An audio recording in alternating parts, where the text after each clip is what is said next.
Books of the Bible Old Testament, Genesis. Subscribe the channel for more coming up Bible reading. God bless. And it begins now. In the beginning, when God created the heavens and the earth was without form or shape, with darkness over the abyss and a mighty wind sweeping over the waters, then God said, "Let there be light," and there was light. God saw that the light was good. God then separated the light from the darkness. God called the light day, and the darkness he called night. Evening came, and morning followed, the first day. Then God said, "Let there be a dome in the middle of the waters, to separate one body of water from the other." God made the dome, and it separated the water below the dome from the water above the dome, and so it happened God called the dome sky. Evening came, and morning followed, the second day. Then God said, "Let the water under the sky be gathered into a single basin, so that the dry land may appear." And so it happened the water under the sky was gathered into its basin, and the dry land appeared. God called the dry land earth, and the basin of water he called sea. God saw that it was good. Then God said, "Let the earth bring forth vegetation, every kind of plant that bears seed, and every kind of fruit, tree on earth that bears fruit with its seed in it." And so it happened. The earth brought forth vegetation, every kind of plant that bears seed, and every kind of fruit tree that bears fruit with its seed in it.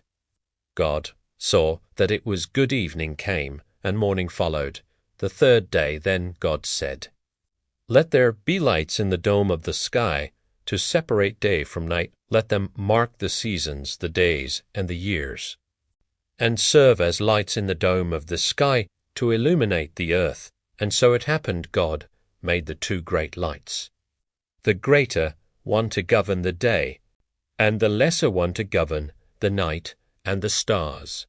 God set them in the dome of the sky to illuminate the earth, to govern the day and the night, and to separate the light from the darkness. God saw that it was good. Evening came, and morning followed, the fourth day. Then God said, "Let the water teem with an abundance of living creatures, and on the earth let birds fly beneath the dome of the sky."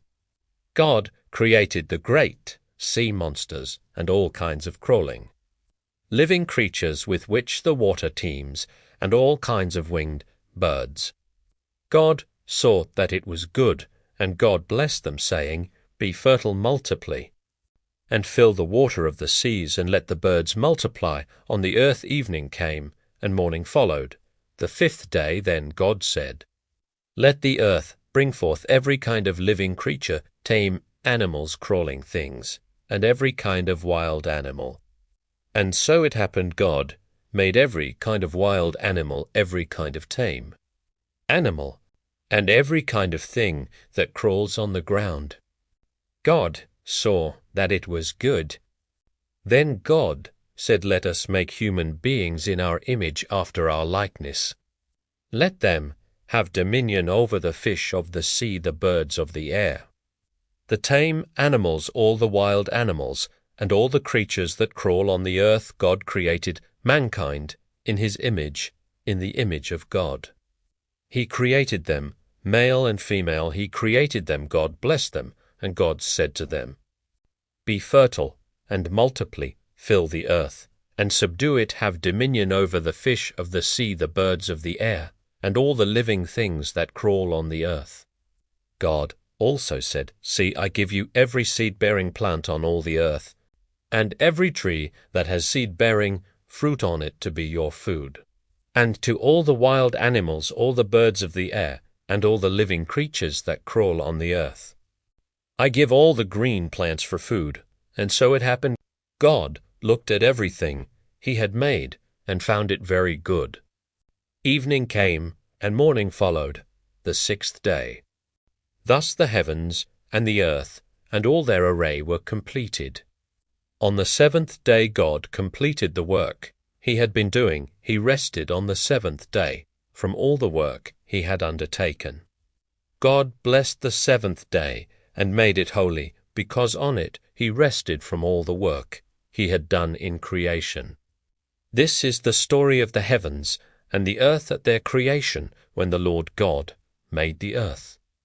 And the heavens, there was no field shrub on earth, and no grass of the field had sprouted, for the Lord God had sent no rain upon the earth, and there was no man to till the ground, but a stream was welling up out of the earth, and watering all the surface of the ground.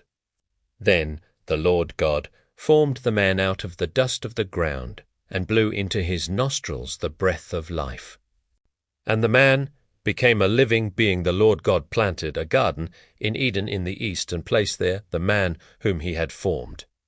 Out of the ground the Lord God made grow every tree that was delightful to look at, and good for food, with the tree of life in the middle of the garden, and the tree of the knowledge of good and evil.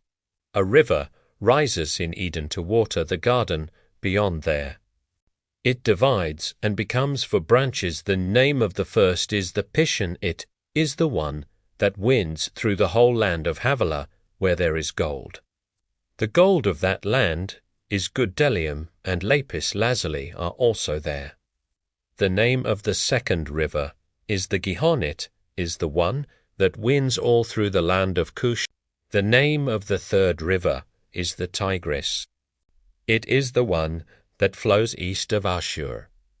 The fourth river is the Euphrates. The Lord God then took the man and settled him in the Garden of Eden to cultivate and care for it. The Lord God gave the man this order: you are free to eat from any of the trees of the garden, except the tree of knowledge of good and evil. From that tree you shall not eat. When you eat from it, you shall die. The Lord God said that it is not good for the man to be alone. I will make a helper suited to him. So the Lord God formed out of the ground all the wild animals and all the birds of the air, and he brought them to the man to see what he would call them. Whatever the man called each living creature was then its name. The man gave names to all the tame animals, all the birds of the air, and all the wild animals, but none proved to be a helper suited to the man. So the Lord God cast a deep sleep on the man, and while he was asleep he took out one of his ribs and closed up its place with flesh. The Lord God then built the rib that he had taken from the man into a woman. When he brought her to the man said, "This one at last is bone of my bones and flesh of my flesh. This one shall be called woman, for out of man this one has been taken." That is why a man leaves his father and mother and clings to his wife, and the two of them become one body. The man and his wife were both naked, yet they felt no shame. Now the snake was the most cunning of all the wild animals that the Lord God had made. He asked the woman, "Did God really say, 'You shall not eat from any of the trees in the garden'?"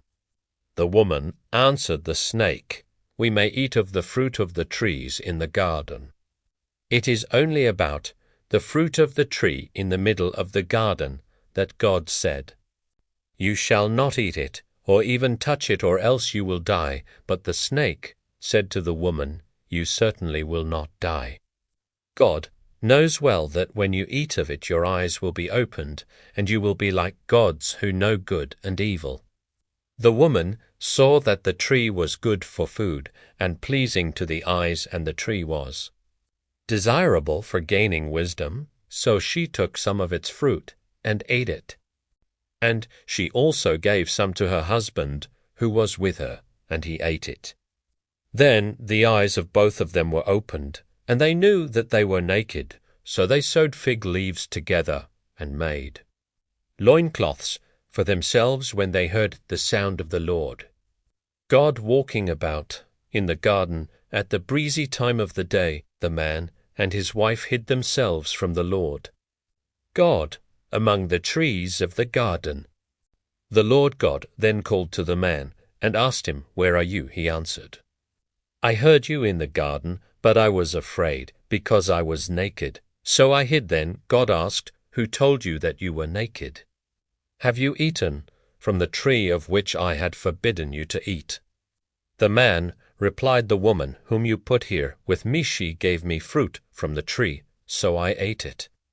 The Lord God then asked the woman, What is this you have done?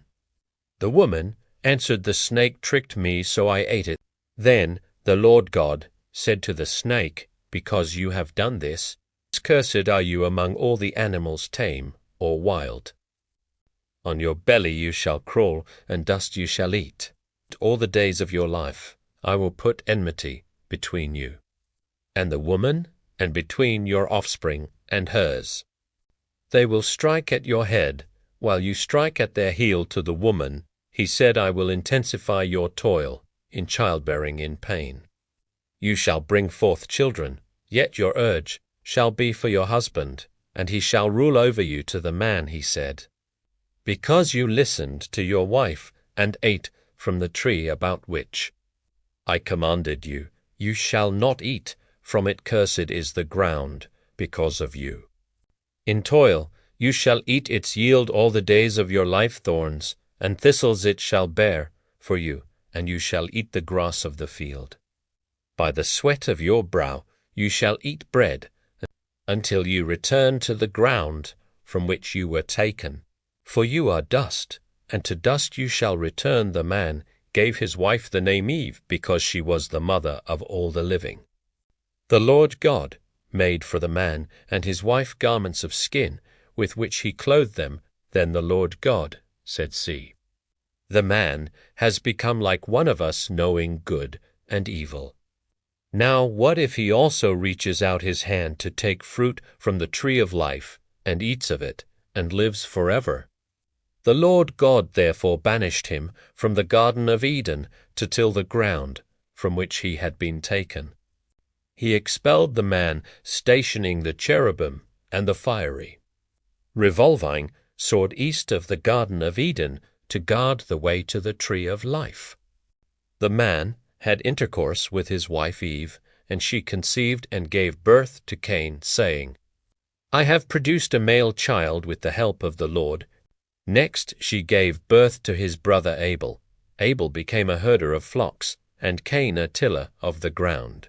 In the course of time, Cain brought an offering to the Lord from the fruit of the ground, while Abel for his part brought the fatty portion of the firstlings of his flock. The Lord looked with favor on Abel and his offering, but on Cain and his offering he did not look with favor. So Cain was very angry and dejected. Then the Lord said to Cain, Why are you angry? Why are you dejected? If you act rightly you will be accepted, but if not, sin lies in wait at the door. Its urge is for you, yet you can rule over it. Cain said to his brother Abel, Let us go out in the field. When they were in the field, Cain attacked his brother Abel and killed him. Then the Lord asked Cain, Where is your brother Abel? He answered, I do not know. Am I my brother's keeper? God then said, What have you done? Your brother's blood cries out to me from the ground. Now you are banned from the ground that opened its mouth to receive your brother's blood from your hand. If you till the ground, it shall no longer give you its produce.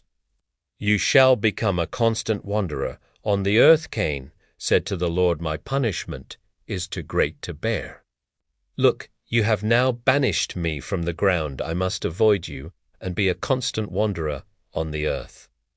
Anyone may kill me at sight, not so. The Lord said to him, If anyone kills Cain, Cain shall be avenged 7 times. So the Lord put a mark on Cain, so that no one would kill him at sight. Cain then left the Lord's presence and settled in the land of Nod east of Eden. Cain had intercourse with his wife, and she conceived and bore Enoch. Cain also became the founder of a city which he named after his son Enoch. To Enoch was born Irad, and Irad became the father of Mehujael. Mehujael became the father of Methuselah, and Methuselah became the father of Lamech. Lamech took to wives. The name of the first was Adah, and the name of the second Zillah. Adah gave birth to Jabal, who became the ancestor of those who dwell in tents and keep livestock. His brother's name was Jubal, who became the ancestor of all who play the lyre and the reed pipe. Zillah, on her part, gave birth to Tubal-Cain, the ancestor of all who forge instruments of bronze and iron. The sister of Tubal-Cain was Naamah. Lamech said to his wives Adah and Zillah, Hear my voice, wives of Lamech, listen to my utterance. I have killed a man for wounding me, a young man for bruising me. If Cain is avenged 7 times, then Lamech 77 times. Adam again had intercourse with his wife, and she gave birth to a son, whom she called Seth. God has granted me another offspring in place of Abel, she said, because Cain killed him. To Seth in turn a son was born, and he named him Enosh. At that time people began to invoke the Lord by name. This is the record of the descendants of Adam. When God created human beings, he made them in the likeness of God. He created them, male and female. When they were created, he blessed them and named them humankind. Adam was 130 years old when he begot a son in his likeness after his image, and he named him Seth. Adam lived 800 years after he begot Seth, and he had other sons and daughters. The whole lifetime of Adam was 930 years, then he died. When Seth was 105 years old, he begot Enosh. Seth lived 807 years after he begot Enosh, and he had other sons and daughters. The whole lifetime of Seth was 912 years, then he died. When Enosh was 90 years old, he begot Kenan. Enosh lived 815 years after he begot Kenan, and he had other sons and daughters. The whole lifetime of Enosh was 905 years, then he died. When Kenan was 70 years old, he begot Mahalalel. Kenan lived 840 years after he begot Mahalalel, and he had other sons and daughters. The whole lifetime of Kenan was 910 years, then he died. When Mahalalel was 65 years old, he begot Jared. Mahalalel lived 830 years after he begot Jared, and he had other sons and daughters. The whole lifetime of Mahalalel was 895 years, then he died. When Jared was 162 years old, he begot Enoch. Jared lived 800 years after he begot Enoch, and he had other sons and daughters. The whole lifetime of Jared was 962 years, then he died. When Enoch was 65 years old, he begot Methuselah. Enoch walked with God after he begot Methuselah for 300 years, and he had other sons and daughters. The whole lifetime of Enoch was 365 years. Enoch walked with God, and he was no longer here, for God took him. When Methuselah was 187 years old, he begot Lamech. Methuselah lived 782 years after he begot Lamech, and he had other sons and daughters. The whole lifetime of Methuselah was 969 years, then he died.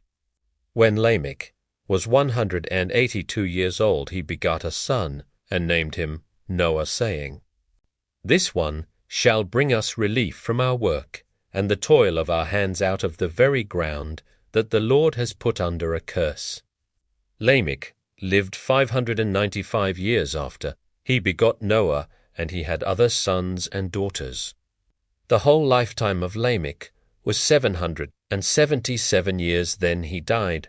When Noah was 500 years old, he begot Shem, Ham, and Japheth. When human beings began to grow numerous on the earth, and daughters were born to them, the sons of God saw how beautiful the daughters of human beings were. And so they took for their wives whomever they pleased. Then the Lord said, My spirit shall not remain in human beings forever, because they are only flesh. Their days shall comprise 120 years. The Nephilim appeared on earth in those days, as well as later, after the sons of God had intercourse with the daughters of human beings, who bore them sons. They were the heroes of old, the men of renown, when the Lord saw how great the wickedness of human beings was on earth, and how every desire that their heart conceived was always nothing but evil. The Lord regretted making human beings on the earth, and his heart was grieved. So the Lord said, I will wipe out from the earth the human beings I have created, and not only the human beings, but also the animals and the crawling things and the birds of the air, for I regret that I made them. But Noah found favor with the Lord. These are the descendants of Noah. Noah was a righteous man and blameless in his generation. Noah walked with God. Noah begot 3 sons, Shem, Ham, and Japheth. But the earth was corrupt in the view of God, and full of lawlessness. When God saw how corrupt the earth had become, since all mortals had corrupted their ways on earth, God said, To Noah, I see that the end of all mortals has come, for the earth is full of lawlessness because of them. So I am going to destroy them with the earth. Make yourself an ark of gopher wood. Equip the ark with various compartments, and cover it inside and out with pitch. This is how you shall build it. The length of the ark will be 300 cubits, its width 50 cubits, and its height 30 cubits. Make an opening for daylight, and finish the ark a cubit above it. Put the ark's entrance on its side. You will make it with bottom, second, and third decks. I, on my part, am about to bring the flood waters on the earth, to destroy all creatures under the sky in which there is the breath of life. Everything on earth shall perish. I will establish my covenant with you. You shall go into the ark, you, and your sons, your wife, and your sons' wives with you. Of all living creatures you shall bring 2 of every kind into the ark, 1 male and 1 female, to keep them alive along with you, of every kind of bird, of every kind of animal, and of every kind of thing that crawls on the ground. 2 of each will come to you, that you may keep them alive. Moreover, you are to provide yourself with all the food that is to be eaten, and store it, a way that it may serve as provisions for you. And for them Noah complied. He did just as God had commanded him.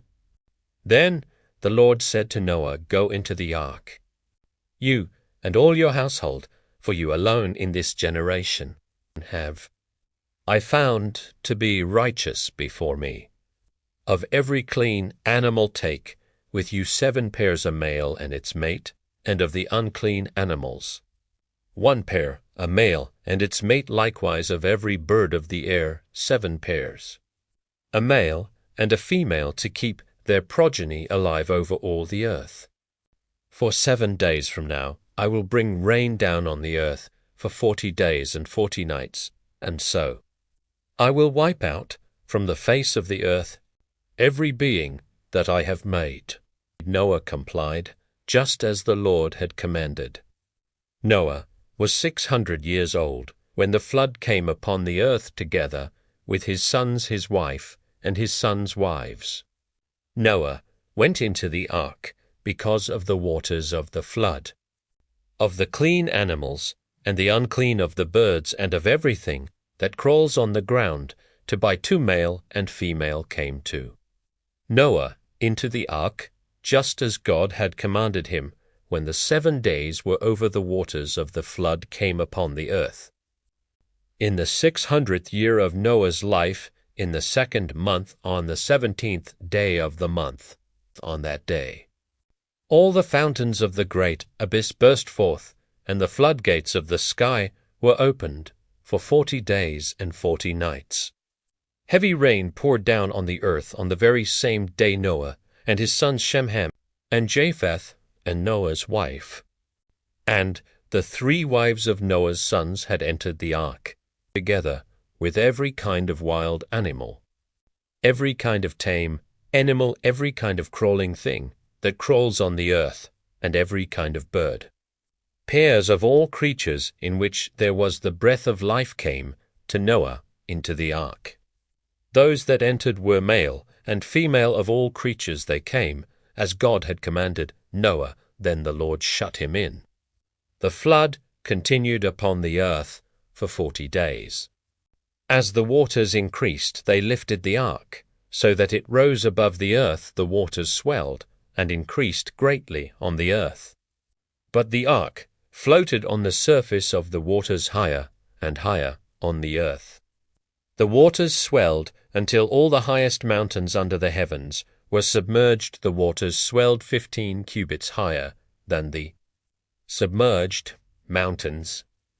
All creatures that moved on earth perished, birds tame, animals, wild animals, and all that teemed on the earth, as well as all humankind.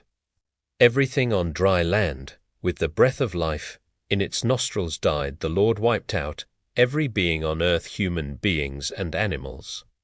The crawling things and the birds of the air all were wiped out from the earth. Only Noah and those with him in the ark were left. And when the waters had swelled on the earth for 150 days, God remembered Noah and all the animals wild and tame that were with him in the ark. So God made a wind sweep over the earth, and the waters began to subside. The fountains of the abyss and the floodgates of the sky were closed, and the downpour from the sky was held back. Gradually the waters receded from the earth. At the end of 150 days the waters had so diminished that in the 7th month, on the 17th day of the month, the ark came to rest on the mountains of Ararat. The waters continued to diminish until the 10th month, and on the 1st day of the 10th month the tops of the mountains appeared. At the end of 40 days Noah opened the hatch of the ark that he had made, and he released a raven. It flew back and forth until the waters dried off from the earth. Then he released a dove to see if the waters had lessened on the earth, but the dove could find no place to perch. And it returned to him in the ark, for there was water over all the earth. Putting out his hand, he caught the dove and drew it back to him inside the ark. He waited yet 7 days more and again released the dove from the ark. In the evening the dove came back to him, and there in its bill was a plucked-off olive leaf. So Noah knew that the waters had diminished on the earth. He waited yet another 7 days, and then released the dove, but this time it did not come back. In the 601st year, in the 1st month, on the 1st day of the month, the water began to dry up on the earth. Noah then removed the covering of the ark, and saw that the surface of the ground had dried. In the 2nd month, on the 27th day of the month, the earth was dry. Then God said to Noah, "Go out of the ark together with your wife and your sons wives. Bring out with you every living thing that is with you, all creatures, be they birds or animals, or crawling things that crawl on the earth, and let them abound on the earth, and be fertile, and multiply on it." So Noah came out together with his sons and his wife, and his sons' wives, and all the animals, all the birds, and all the crawling creatures that crawl on the earth went out of the ark by families. Then Noah built an altar to the Lord, and choosing from every clean animal and every clean bird, he offered burnt offerings on the altar. When the Lord smelled the sweet odor, the Lord said to himself, "Never again will I curse the ground because of human beings, since the desires of the human heart are evil from youth, nor will I ever again strike down every living being as I have done. All the days of the earth seedtime, and harvest cold and heat summer and winter, and day and night shall not cease. God blessed Noah and his sons and said to them, Be fertile and multiply, and fill the earth. Fear and dread of you shall come upon all the animals of the earth, and all the birds of the air, upon all the creatures that move about on the ground. And all the fishes of the sea into your power, they are delivered. Any living creature that moves about shall be yours to eat. I give them all to you. As I did the green plants only meat with its lifeblood still in it, you shall not eat indeed for your own lifeblood. I will demand an accounting from every animal. I will demand it, and from a human being each one for the blood of another. I will demand an accounting for human life. Anyone who sheds the blood of a human being by a human being shall that one's blood be shed, for in the image of God. Have human beings been made be fertile then, and multiply, abound on earth, and subdue it? God said to Noah and to his sons with him, See, I am now establishing my covenant with you and your descendants after you, and with every living creature that was with you, the birds, the tame animals, and all the wild animals that were with you, all that came out of the ark. I will establish my covenant with you that never again shall all creatures be destroyed by the waters of a flood. There shall not be another flood to devastate the earth. God said, This is the sign of the covenant that I am making between me and you and every living creature with you for all ages to come. I set my bow in the clouds to serve as a sign of the covenant between me and the earth. When I bring clouds over the earth, and the bow appears in the clouds, I will remember my covenant between me and you and every living creature, every mortal being, so that the waters will never again become a flood to destroy every mortal being. When the bow appears in the clouds, I will see it, and remember the everlasting covenant between God and every living creature, every mortal being that is on earth. God told Noah, This is the sign of the covenant I have established between me and every mortal being that is on earth. The sons of Noah who came out of the ark were Shem, Ham, and Japheth. Ham was the father of Canaan.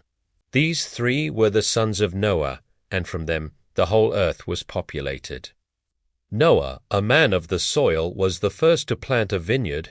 He drank some of the wine, became drunk, and lay naked inside his tent. Ham, the father of Canaan, saw his father's nakedness, and he told his two brothers outside. Shem and Japheth, however, took a robe, and holding it on their shoulders, they walked backward and covered their father's nakedness. Since their faces were turned the other way, they did not see their father's nakedness. When Noah woke up from his wine and learned what his youngest son had done to him, he said, Cursed be Canaan, the lowest of slaves shall he be to his brothers. Et alzose, Blessed be the Lord, the God of Shem. Let Canaan be his slave, may God expand Japheth, and may he dwell among the tents of Shem, and let Canaan be his slave. Noah lived 350 years after the flood. The whole lifetime of Noah was 950 years, then he died.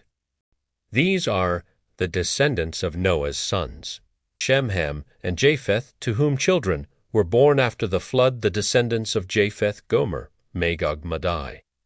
Javan, Tubal, Meshech, and Tiras, the descendants of Gomer, Ashkenaz, Dipheth, and Togarmah, the descendants of Javan, Elisha. Tarshish, the Kittim, and the Rodanim, from these branched out the maritime nations. These are the descendants of Japheth, by their lands each with its own language, according to their clans, by their nations the descendants of Ham. Cush, Mizraim, Put, and Canaan, the descendants of Cush, Seba, Havilah, Sabta, Ramah, and Sabteca. the descendants of Ramasheba, and Dedankush became the father of Nimrod, who was the first to become a mighty warrior on earth. He was a mighty hunter in the eyes of the Lord, hence the saying, like Nimrod, a mighty hunter in the eyes of the Lord. His kingdom originated in Babylon Erech, and Akkad, all of them, in the land of Shinar. From that land he went forth to Assyria, where he built Nineveh, Rehoboth, and Calah, as well as Racen between Nineveh and Calah, the latter being the principal city. Mizraim became the father of the Ludim, the Anamim, the Lehabim, the Naphtuhim, the Pathrusim, the Casluhim, and the Caphtorim, from whom the Philistines came. Canaan became the father of Sidon his firstborn, and of Het also of the Jebusites, the Amorites, the Girgashites, the Hivites, the Arkites, the Sinites, the Arvadites, the Zemarites, and the Hamathites afterward.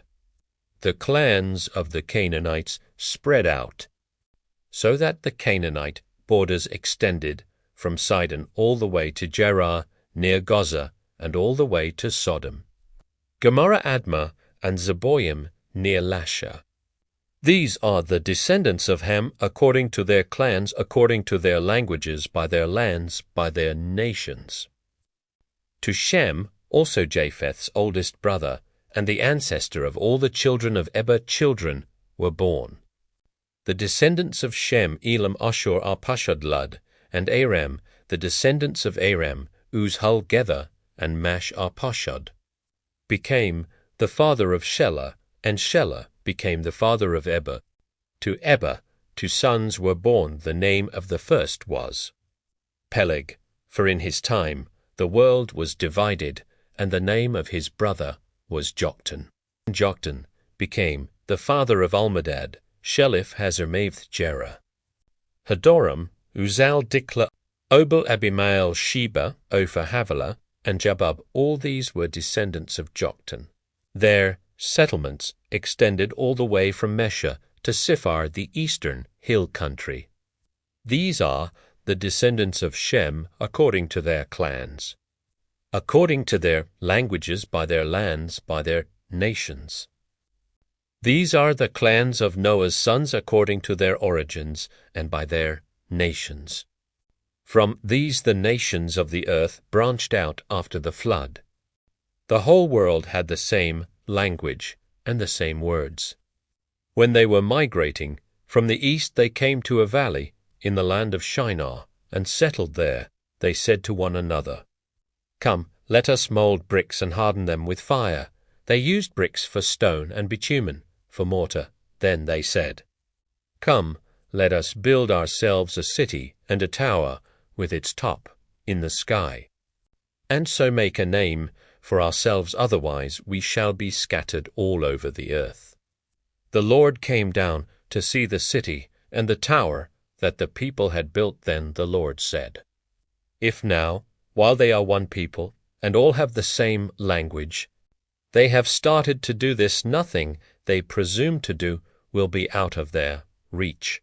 Come, let us go down, and there confuse their language, so that no one will understand the speech of another." So the Lord scattered them from there over all the earth, and they stopped building the city. That is why it was called Babel, because there the Lord confused the speech of all the world. From there the Lord scattered them over all the earth. These are the descendants of Shem. When Shem was 100 years old, he begot Arpachshad. 2 years after the flood, Shem lived 500 years after he begot Arpachshad, and he had other sons and daughters. When Arpachshad was 35 years old, he begot Shelah. Arpachshad lived 403 years after he begot Shelah, and he had other sons and daughters. When Shelah was 30 years old, he begot Eber.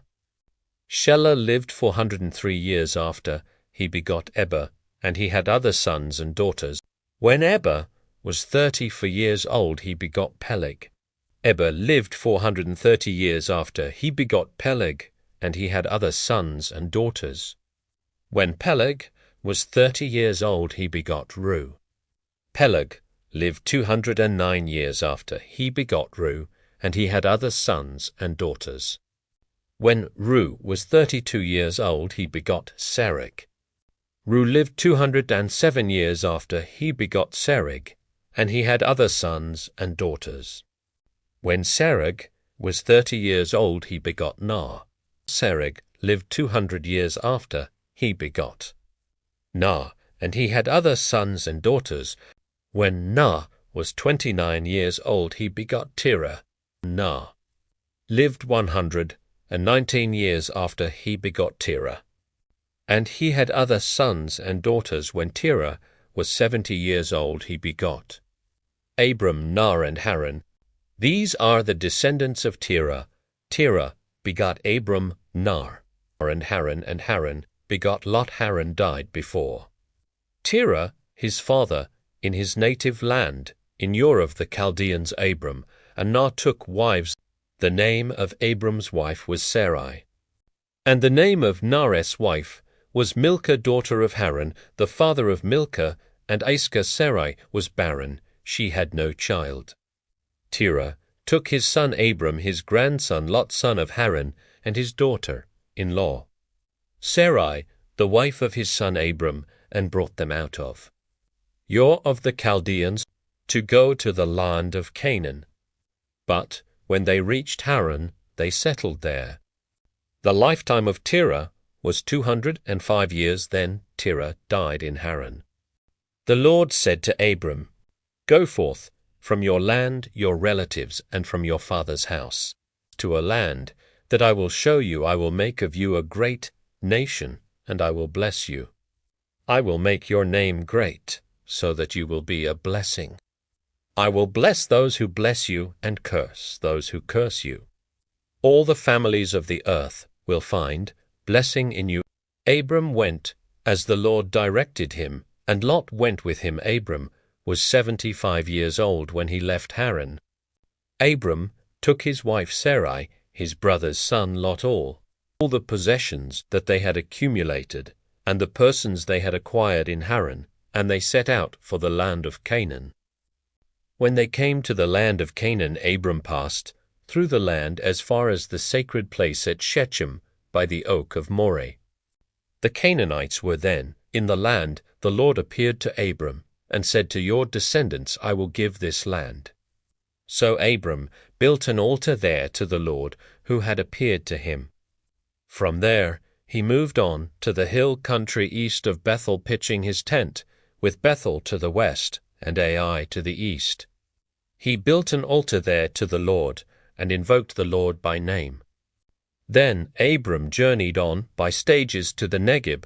There was famine in the land, so Abram went down to Egypt to sojourn there, since the famine in the land was severe. When he was about to enter Egypt, he said to his wife Sarai, "I know that you are a beautiful woman. When the Egyptians see you, they will say, 'She is his wife.' Then they will kill me, but let you live.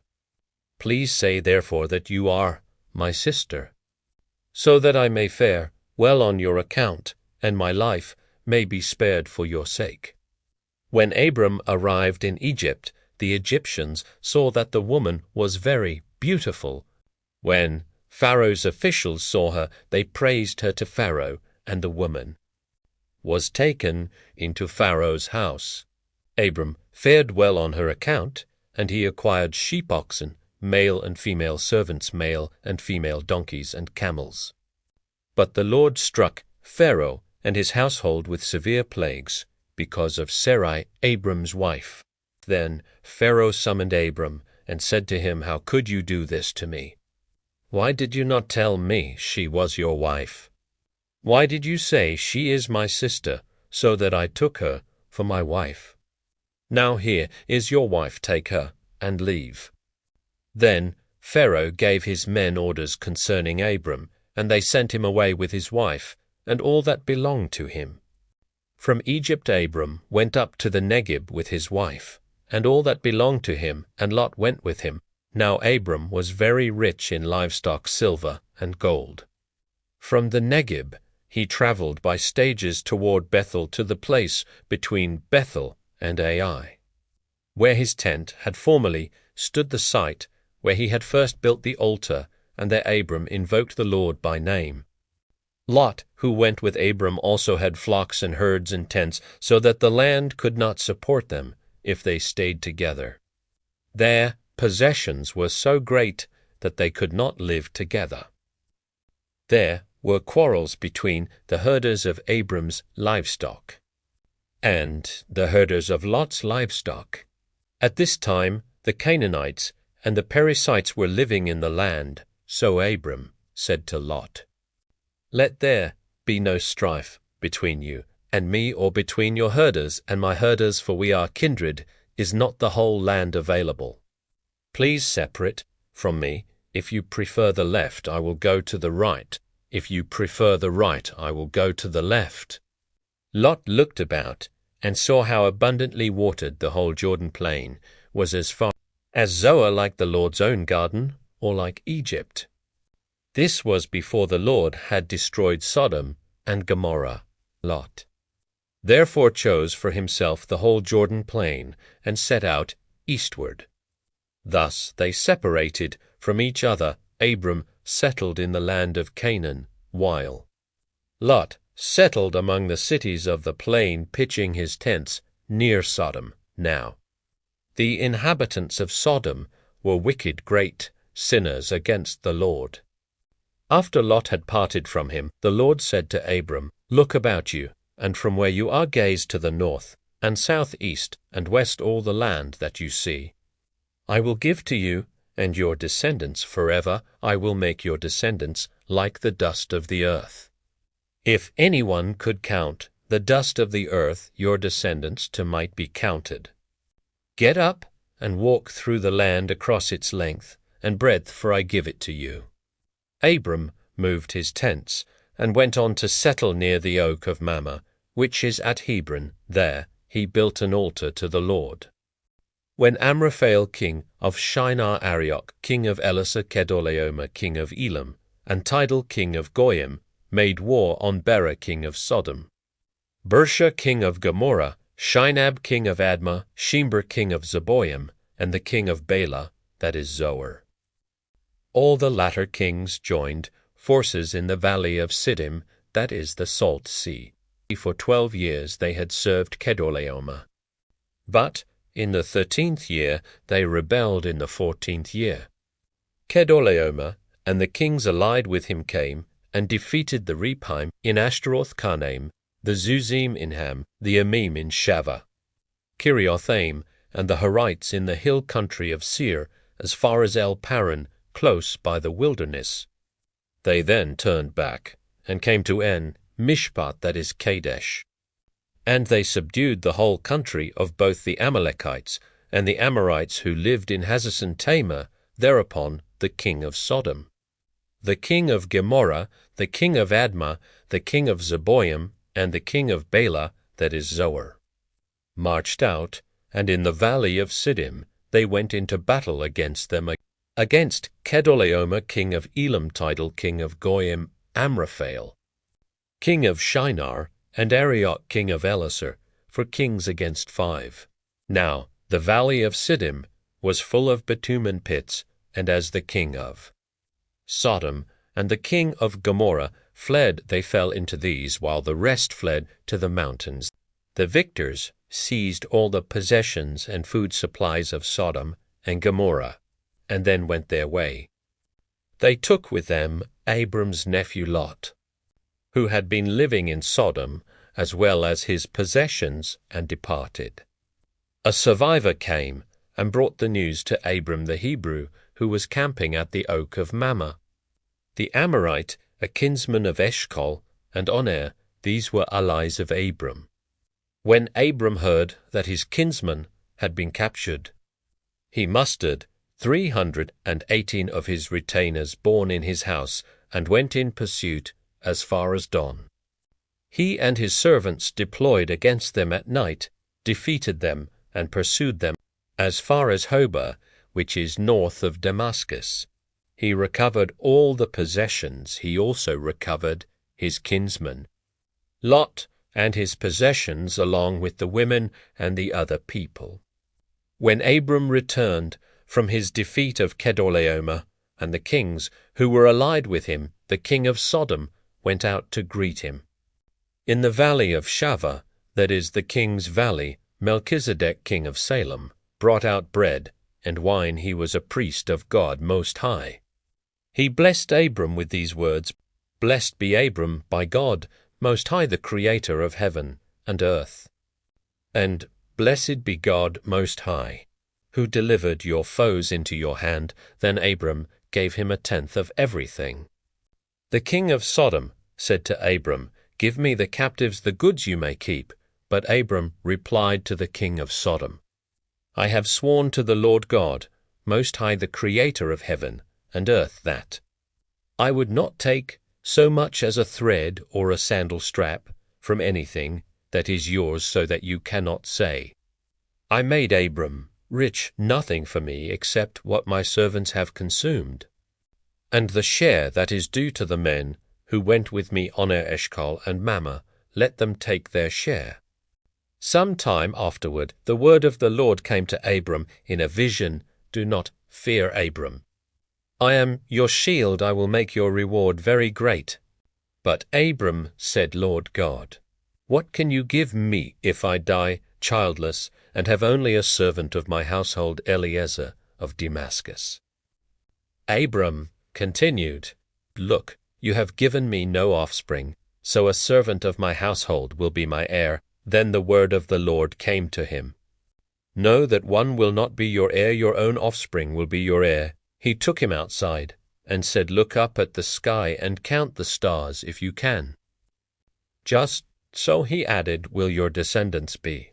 Abram put his faith in the Lord, who attributed it to him as an act of righteousness. He then said to him, I am the Lord who brought you from Ur of the Chaldeans to give you this land as a possession. Lord God, he asked, how will I know that I will possess it? He answered him, Bring me a 3-year-old heifer, a 3-year-old female goat, a 3-year-old ram, a turtle dove, and a young pigeon. He brought him all these, split them in two, and placed each half opposite the other. But the birds he did not cut up. Birds of prey swooped down on the carcasses, but Abram scared them away. As the sun was about to set, a deep sleep fell upon Abram, and a great dark dread descended upon him. Then the Lord said to Abram, Know for certain that your descendants will reside as aliens in a land, not their own, where they shall be enslaved and oppressed for 400 years, but I will bring judgment on the nation. They must serve, and after this they will go out with great wealth. You, however, will go to your ancestors in peace. You will be buried at a ripe old age in the 4th generation. Your descendants will return here, for the wickedness of the Amorites is not yet complete. When the sun had set, and it was dark, there appeared a smoking fire pot and a flaming torch, which passed between those pieces.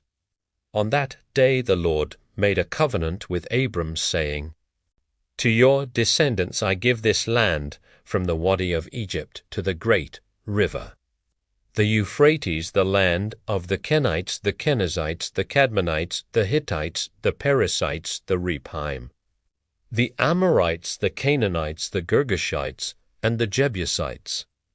Abram's wife Sarai had borne him no children. Now she had an Egyptian maidservant named Hagar. Sarai said to Abram, The Lord has kept me from bearing children. Have intercourse with my maid, perhaps I will have sons through her. Abram obeyed Sarai.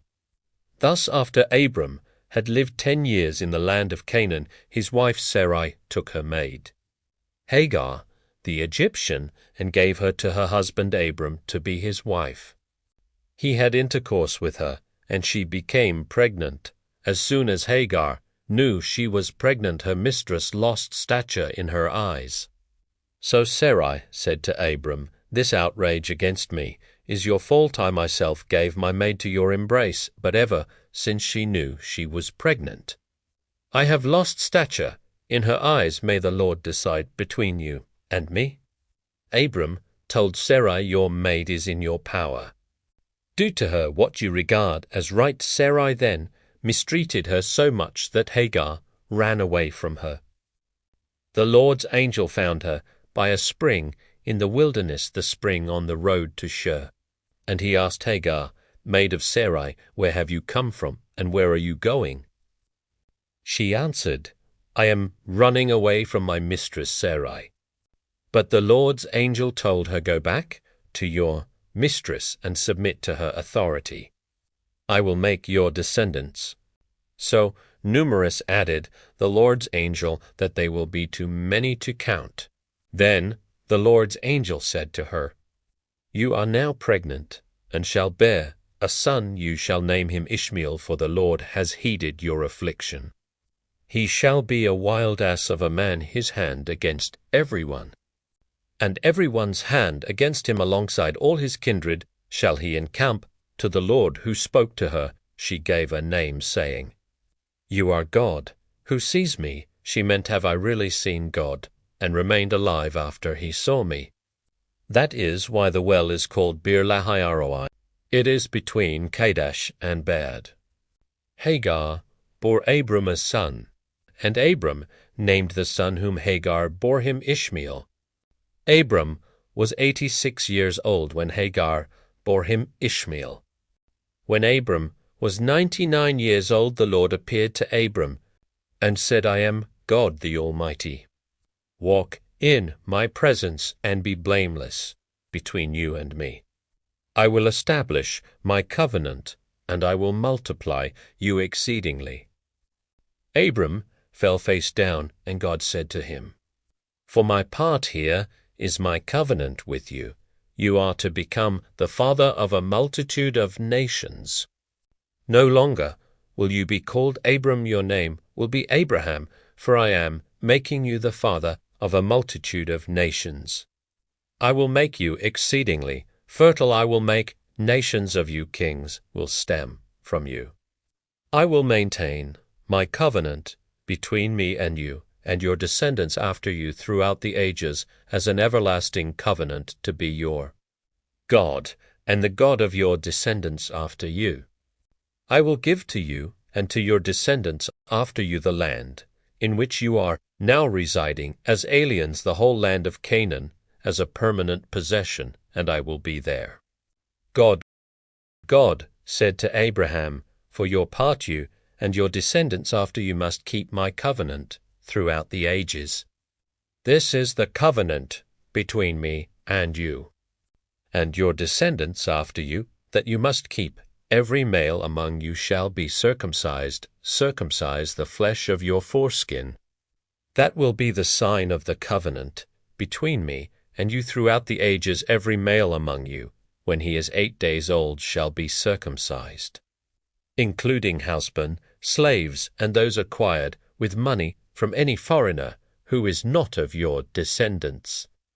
Yes, both the housemen, slaves, and those acquired with money must be circumcised. Thus my covenant will be in your flesh as an everlasting covenant. If a male is uncircumcised, that is, if the flesh of his foreskin has not been cut away, such a one will be cut off.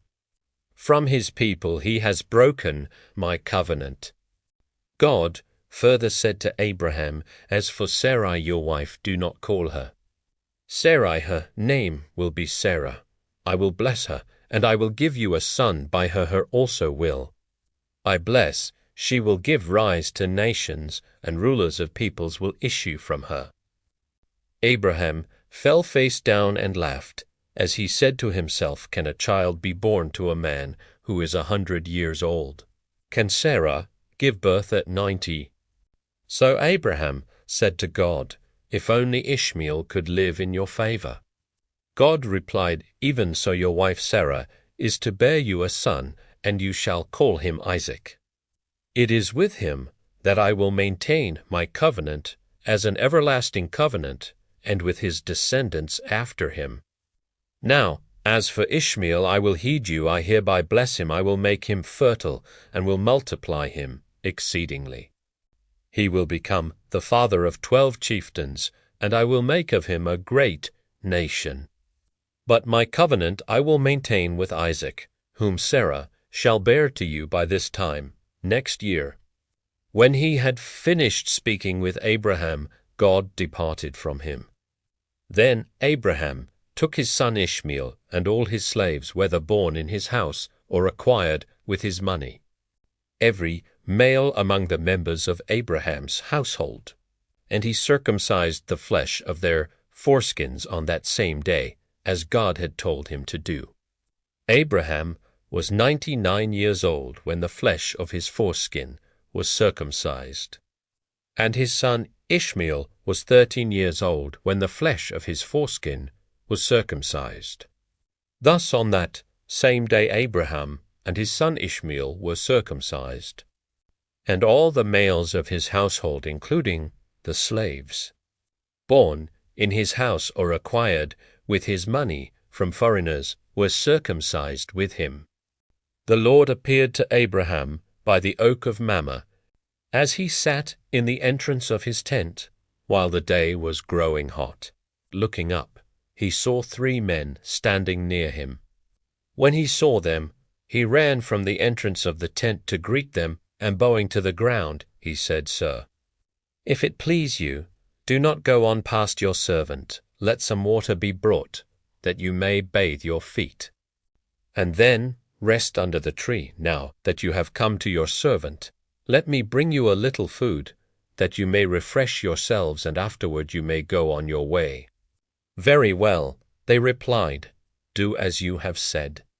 Abraham hurried into the tent to Sarah and said, Quick, 3 measures of bran flour. Knead it and make bread. He ran to the herd, picked out a tender, choice calf, and gave it to a servant, who quickly prepared it. Then he got some curds and milk, as well as the calf that had been prepared, and set these before them, waiting on them under the tree while they ate. Where is your wife Sarah? They asked him. There, in the tent, he replied. One of them said, I will return to you about this time next year, and Sarah will then have a son. Sarah was listening at the entrance of the tent, just behind him. Now Abraham and Sarah were old, advanced in years, and Sarah had stopped having her menstrual periods. So Sarah laughed to herself and said, Now that I am worn out and my husband is old, am I still to have sexual pleasure? But the Lord said to Abraham, Why did Sarah laugh and say, Will I really bear a child, old as I am? Is anything too marvelous for the Lord to do? At the appointed time, about this time next year, I will return to you, and Sarah will have a son. Sarah lied, saying, I did not laugh, because she was afraid. But he said, Yes, you did. With Abraham walking with them to see them on their way, the men set out from there and looked down toward Sodom. The Lord considered, Shall I hide from Abraham what I am about to do, now that he is to become a great and mighty nation, and all the nations of the earth are to find blessing in him? And indeed, I have singled him out that he may direct his children and his household in the future, to keep the way of the Lord by doing what is right and just, so that the Lord may put into effect for Abraham the promises he made about him.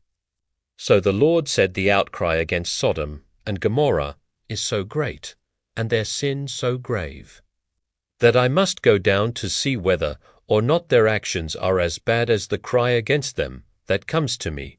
I mean to find out. As the men turned and walked on toward Sodom, Abraham remained standing before the Lord. Then Abraham drew near and said, Will you really sweep away the righteous with the wicked? Suppose there were 50 righteous people in the city, would you really sweep away and not spare the place for the sake of the 50 righteous people within it? Far be it from you to do such a thing, to kill the righteous with the wicked, so that the righteous and the wicked are treated alike. Far be it from you. Should not the judge of all the world do what is just? The Lord replied, If I find 50 righteous people in the city of Sodom, I will spare the whole place for their sake. Abraham spoke up again, See how I am presuming to speak to my Lord, though I am only dust and ashes. What if there are 5 less than 50 righteous people? Will you destroy the whole city because of those 5? I will not destroy it, he answered, if I find 45 there. But Abraham persisted, saying, What if only 40 are found there? He replied, I will refrain from doing it for the sake of the 40. Then he said, Do not let my Lord be angry if I go on. What if only 30 are found there? He replied, I will refrain from doing it if I can find 30 there. Abraham went on, Since I have thus presumed to speak to my Lord, what if there are no more than 20? I will not destroy it, he answered, for the sake of the 20. But he persisted, Please, do not let my Lord be angry if I speak up this last time. What if 10 are found there? For the sake of the 10, he replied, I will not destroy it. The Lord departed as soon as he had finished speaking with Abraham, and Abraham returned home. The 2 angels reached Sodom in the evening, as Lot was sitting at the gate of Sodom. When Lot saw them, he got up to greet them, and bowing down with his face to the ground, he said, Please, my lords, come aside into your servant's house for the night, and bathe your feet. You can get up early to continue your journey. But they replied, No, we will pass the night in the town square. He urged them so strongly, however, that they turned aside to his place and entered his house. He prepared a banquet for them, baking unleavened bread, and they dined. Before they went to bed, the townsmen of Sodom, both young and old, all the people to the last man, surrounded the house. They called to Lot and said to him, Where are the men who came to your house tonight? Bring them out to us, that we may have sexual relations with them. Lot went out to meet them at the entrance.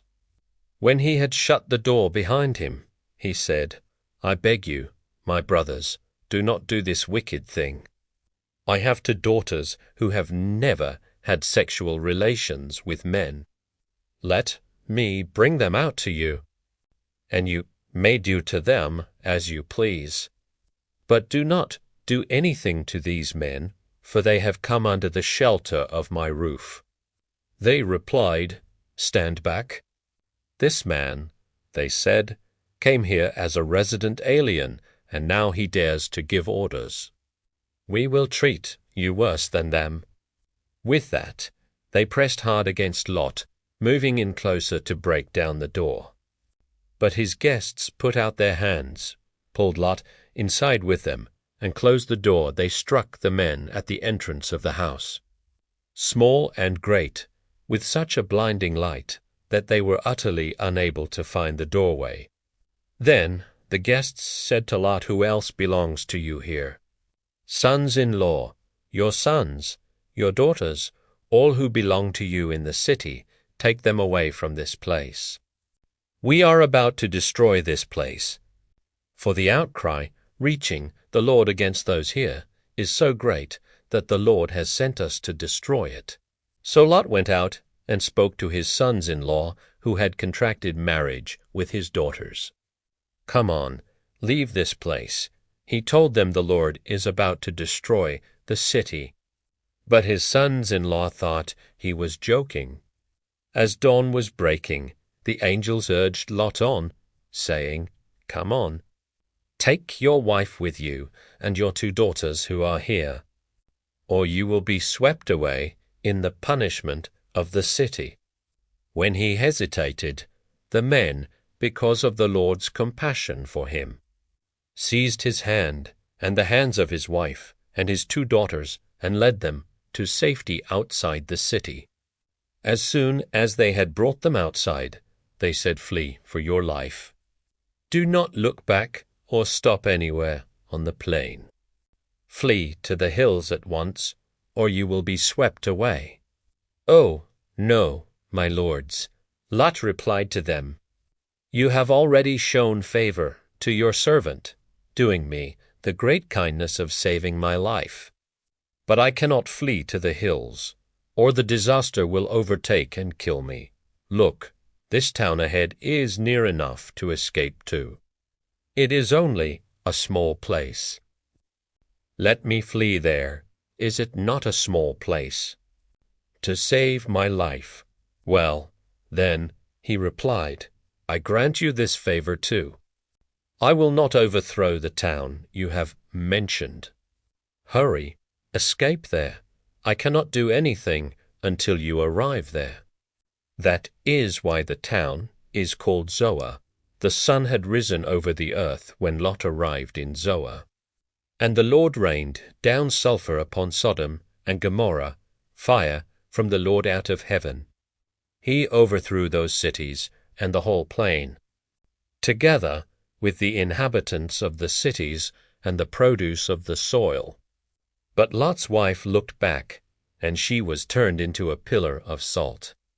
The next morning Abraham hurried to the place where he had stood before the Lord, as he looked down toward Sodom and Gomorrah and the whole region of the plain. He saw smoke over the land, rising like the smoke from a kiln, when God destroyed the cities of the plain.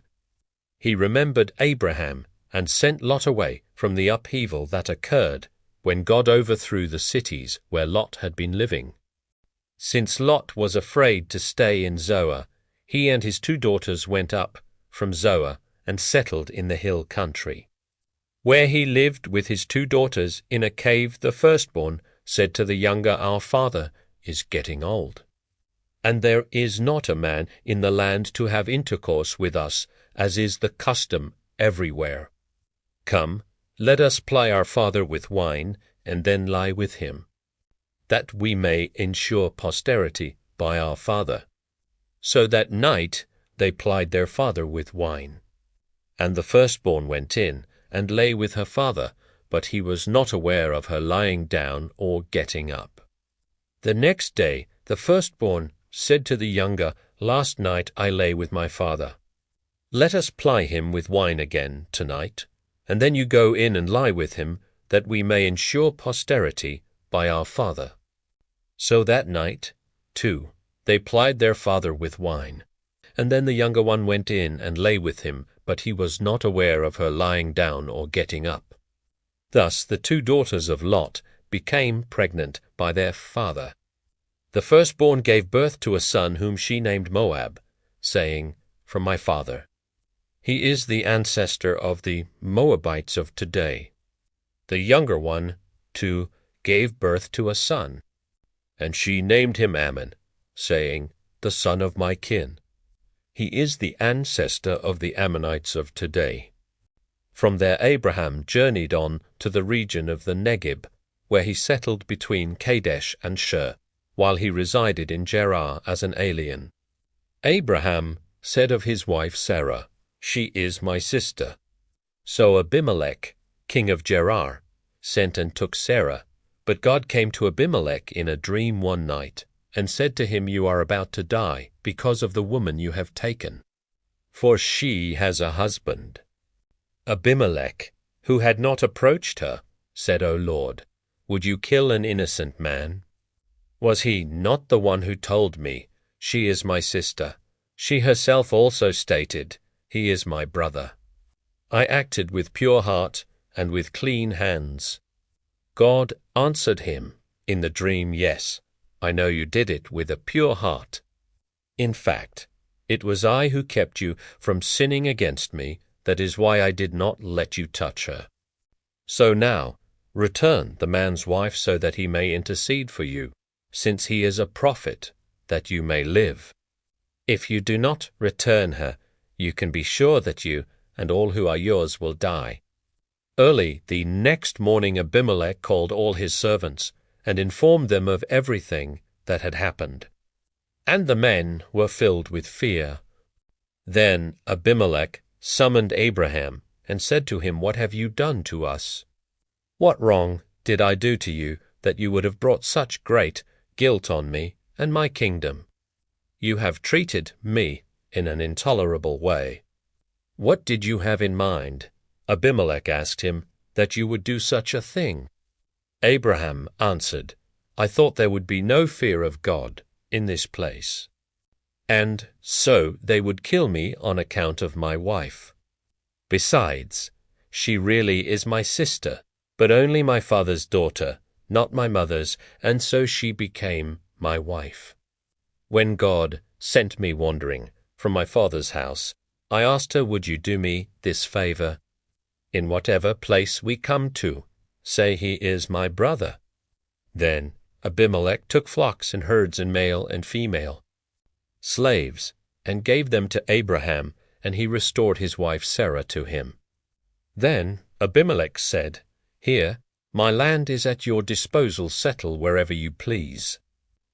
To Sarah he said, 'I hereby give your brother 1,000 shekels of silver. This will preserve your honor before all who are with you, and will exonerate you before everyone.' Abraham then interceded with God. And God restored health to Abimelech, to his wife, and his maidservants, so that they bore children, or the Lord had closed every womb in Abimelech's household on account of Abraham's wife Sarah. The Lord took note of Sarah, as he had said he would. The Lord did for her as he had promised. Sarah became pregnant and bore Abraham a son in his old age, at the set time that God had stated. Abraham gave the name Isaac to this son of his whom Sarah bore him. When his son Isaac was 8 days old, Abraham circumcised him, as God had commanded. Abraham was 100 years old when his son Isaac was born to him. Sarah then said, "God has given me cause to laugh, and all who hear of it will laugh with me." Who would ever have told Abraham, she added, that Sarah would nurse children? Yet I have borne him a son in his old age. The child grew and was weaned, and Abraham held a great banquet on the day of the child's weaning. Sarah noticed the son whom Hagar the Egyptian had borne to Abraham playing with her son Isaac. So she demanded of Abraham, "Drive out that slave and her son. No son of that slave is going to share the inheritance with my son Isaac." Abraham was greatly distressed because it concerned a son of his. But God said to Abraham, "Do not be distressed about the boy or about your slave woman. Obey Sarah, no matter what she asks of you, for it is through Isaac that descendants will bear your name. As for the son of the slave woman, I will make a nation of him also, since he too is your offspring."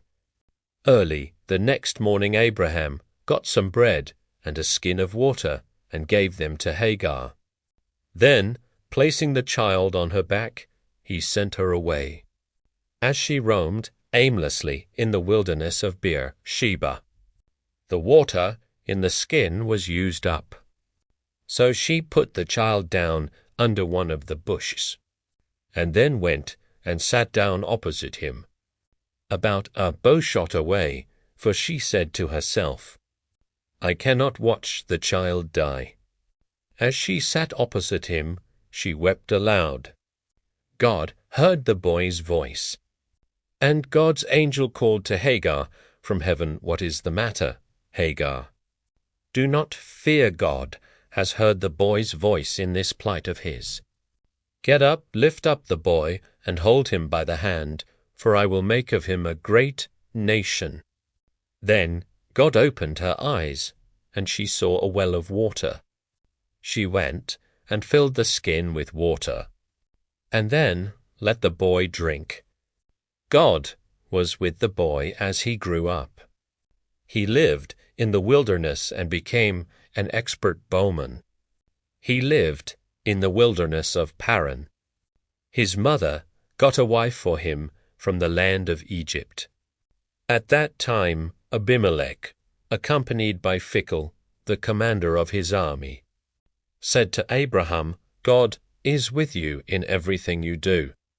So now swear to me by God at this place that you will not deal falsely with me or with my progeny and posterity, but will act as loyally toward me and the land in which you reside as I have acted toward you.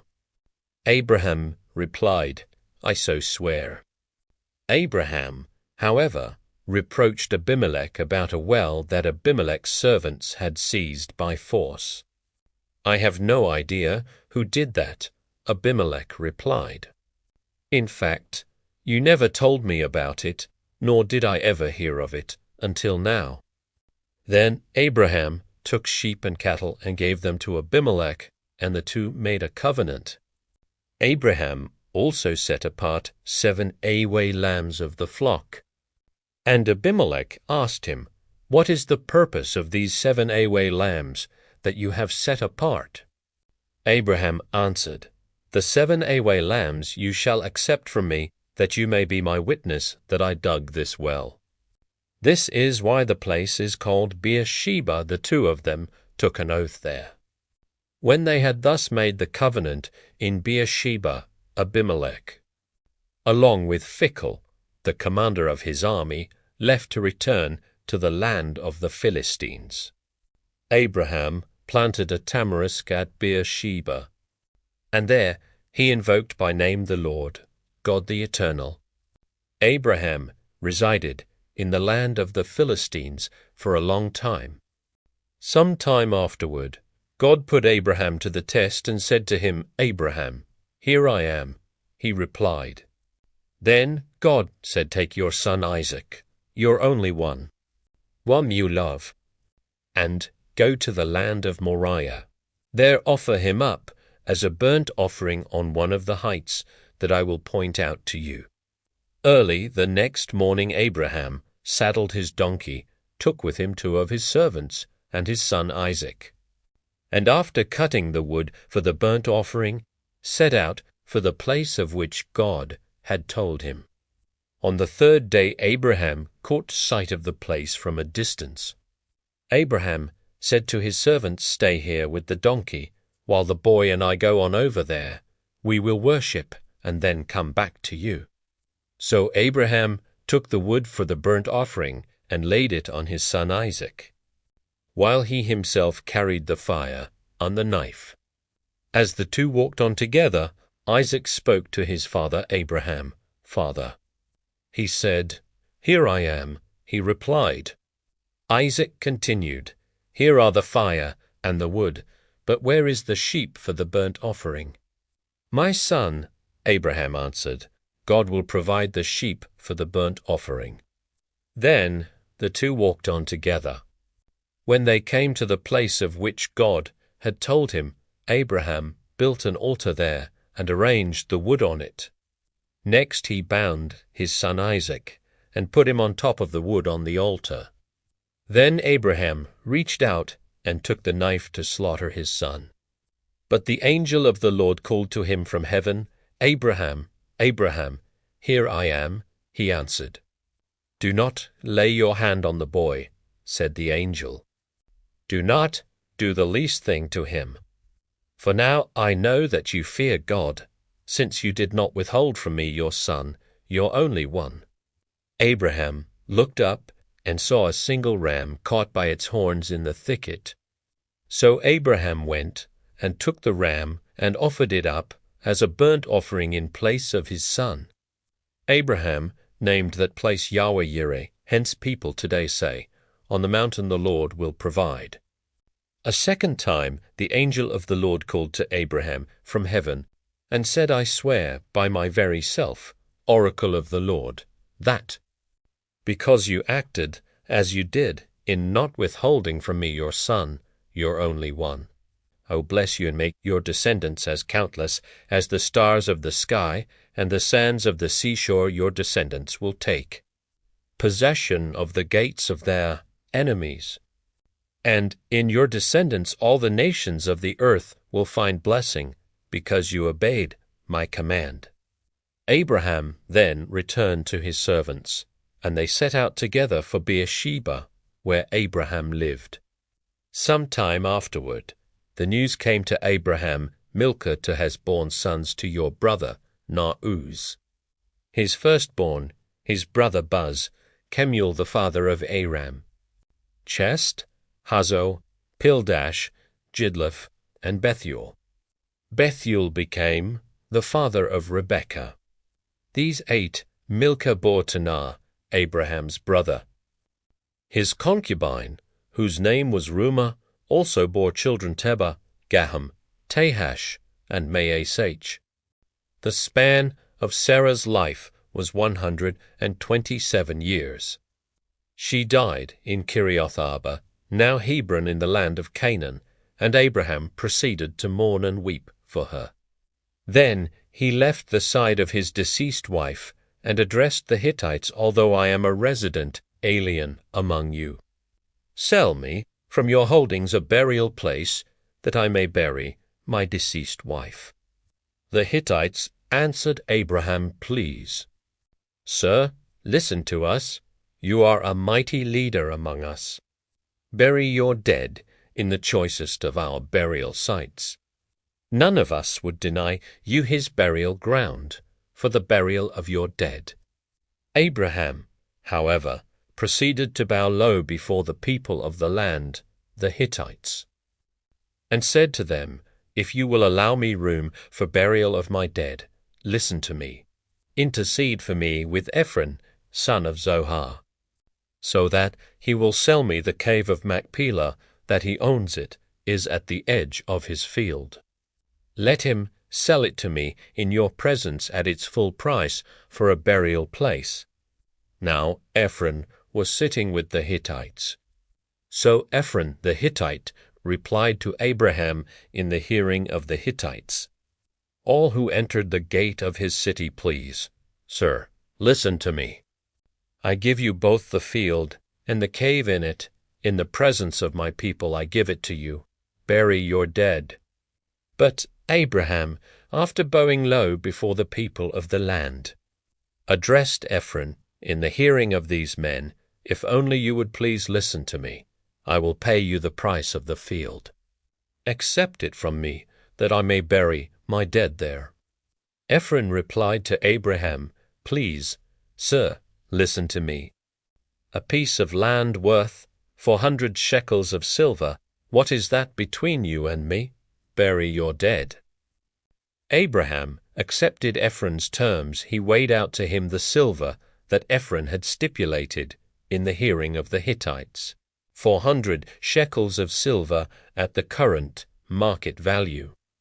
Thus Ephron's field in Machpelah, facing Mamre, together with its cave and all the trees anywhere within its limits, was conveyed to Abraham by purchase in the presence of the Hittites, all who entered the gate of Ephron's city. After this, Abraham buried his wife Sarah in the cave of the field of Machpelah, facing Mamre, now Hebron, in the land of Canaan. Thus the field with its cave was transferred from the Hittites to Abraham as a burial place. Abraham was old, having seen many days, and the Lord had blessed him in every way. Abraham said to the senior servant of his household, who had charge of all his possessions, "Put your hand under my thigh, and I will make you swear by the Lord, the God of heaven and the God of earth, that you will not take a wife for my son from the daughters of the Canaanites among whom I live, but that you will go to my own land and to my relatives to get a wife for my son Isaac." The servant asked him, "What if the woman is unwilling to follow me to this land? Should I then take your son back to the land from which you came?" Abraham told him, "Never take my son back there for any reason. The Lord, the God of heaven, who took me from my father's house and the land of my relatives, and who confirmed by oath the promise he made to me. I will give this land to your descendants. He will send his angel before you, and you will get a wife for my son there. If the woman is unwilling to follow you, you will be released from this oath to me. But never take my son back there." So the servant put his hand under the thigh of his master Abraham and swore to him concerning this matter. The servant then took 10 of his master's camels, and bearing all kinds of gifts from his master, he made his way to the city of Nah in Aram Naharaim, near Rivning, at the time when women go out to draw water. He made the camels kneel by the well outside the city. Then he said, "Lord, God of my master Abraham, let it turn out favorably for me today, and thus deal graciously with my master Abraham, while I stand here at the spring and the daughters of the townspeople are coming out to draw water. If I say to a young woman, 'Please lower your jug, that I may drink,' and she answers, 'Drink, and I will water your camels too,' then she is the one whom you have decided upon for your servant Isaac. In this way I will know that you have dealt graciously with my master." He had scarcely finished speaking when Rebekah, who was born to Bethuel, son of Milcah, the wife of Abraham's brother, Nah, came out with a jug on her shoulder. The young woman was very beautiful, a virgin, untouched by man. She went down to the spring and filled her jug. As Shurkamib, the servant ran toward her and said, "Please give me a sip of water from your jug." "Drink, sir," she replied, and quickly lowering the jug into her hand, she gave him a drink. When she had finished giving him a drink, she said, "I will draw water for your camels too, until they have finished drinking." With that, she quickly emptied her jug into the drinking trough and ran back to the well to draw more water, until she had drawn enough for all the camels. The man watched her the whole time, silently waiting to learn whether or not the Lord had made his journey successful. When the camels had finished drinking, the man took out a gold nose ring weighing 1/2 shekel, and 2 gold bracelets weighing 10 shekels for her wrists. Then he asked her, "Whose daughter are you? Tell me, please. And is there a place in your father's house for us to spend the night?" She answered, "I am the daughter of Bethuel the son of Milcah, whom she bore to Nah. We have plenty of straw and fodder." She added, "And also a place to spend the night." The man then knelt and bowed down to the Lord, saying, "Blessed be the Lord, the God of my master Abraham, who has not let his kindness and fidelity toward my master fail. As for me, the Lord has led me straight to the house of my master's brother." Then the young woman ran off and told her mother's household what had happened. Now Rebekah had a brother named Laban.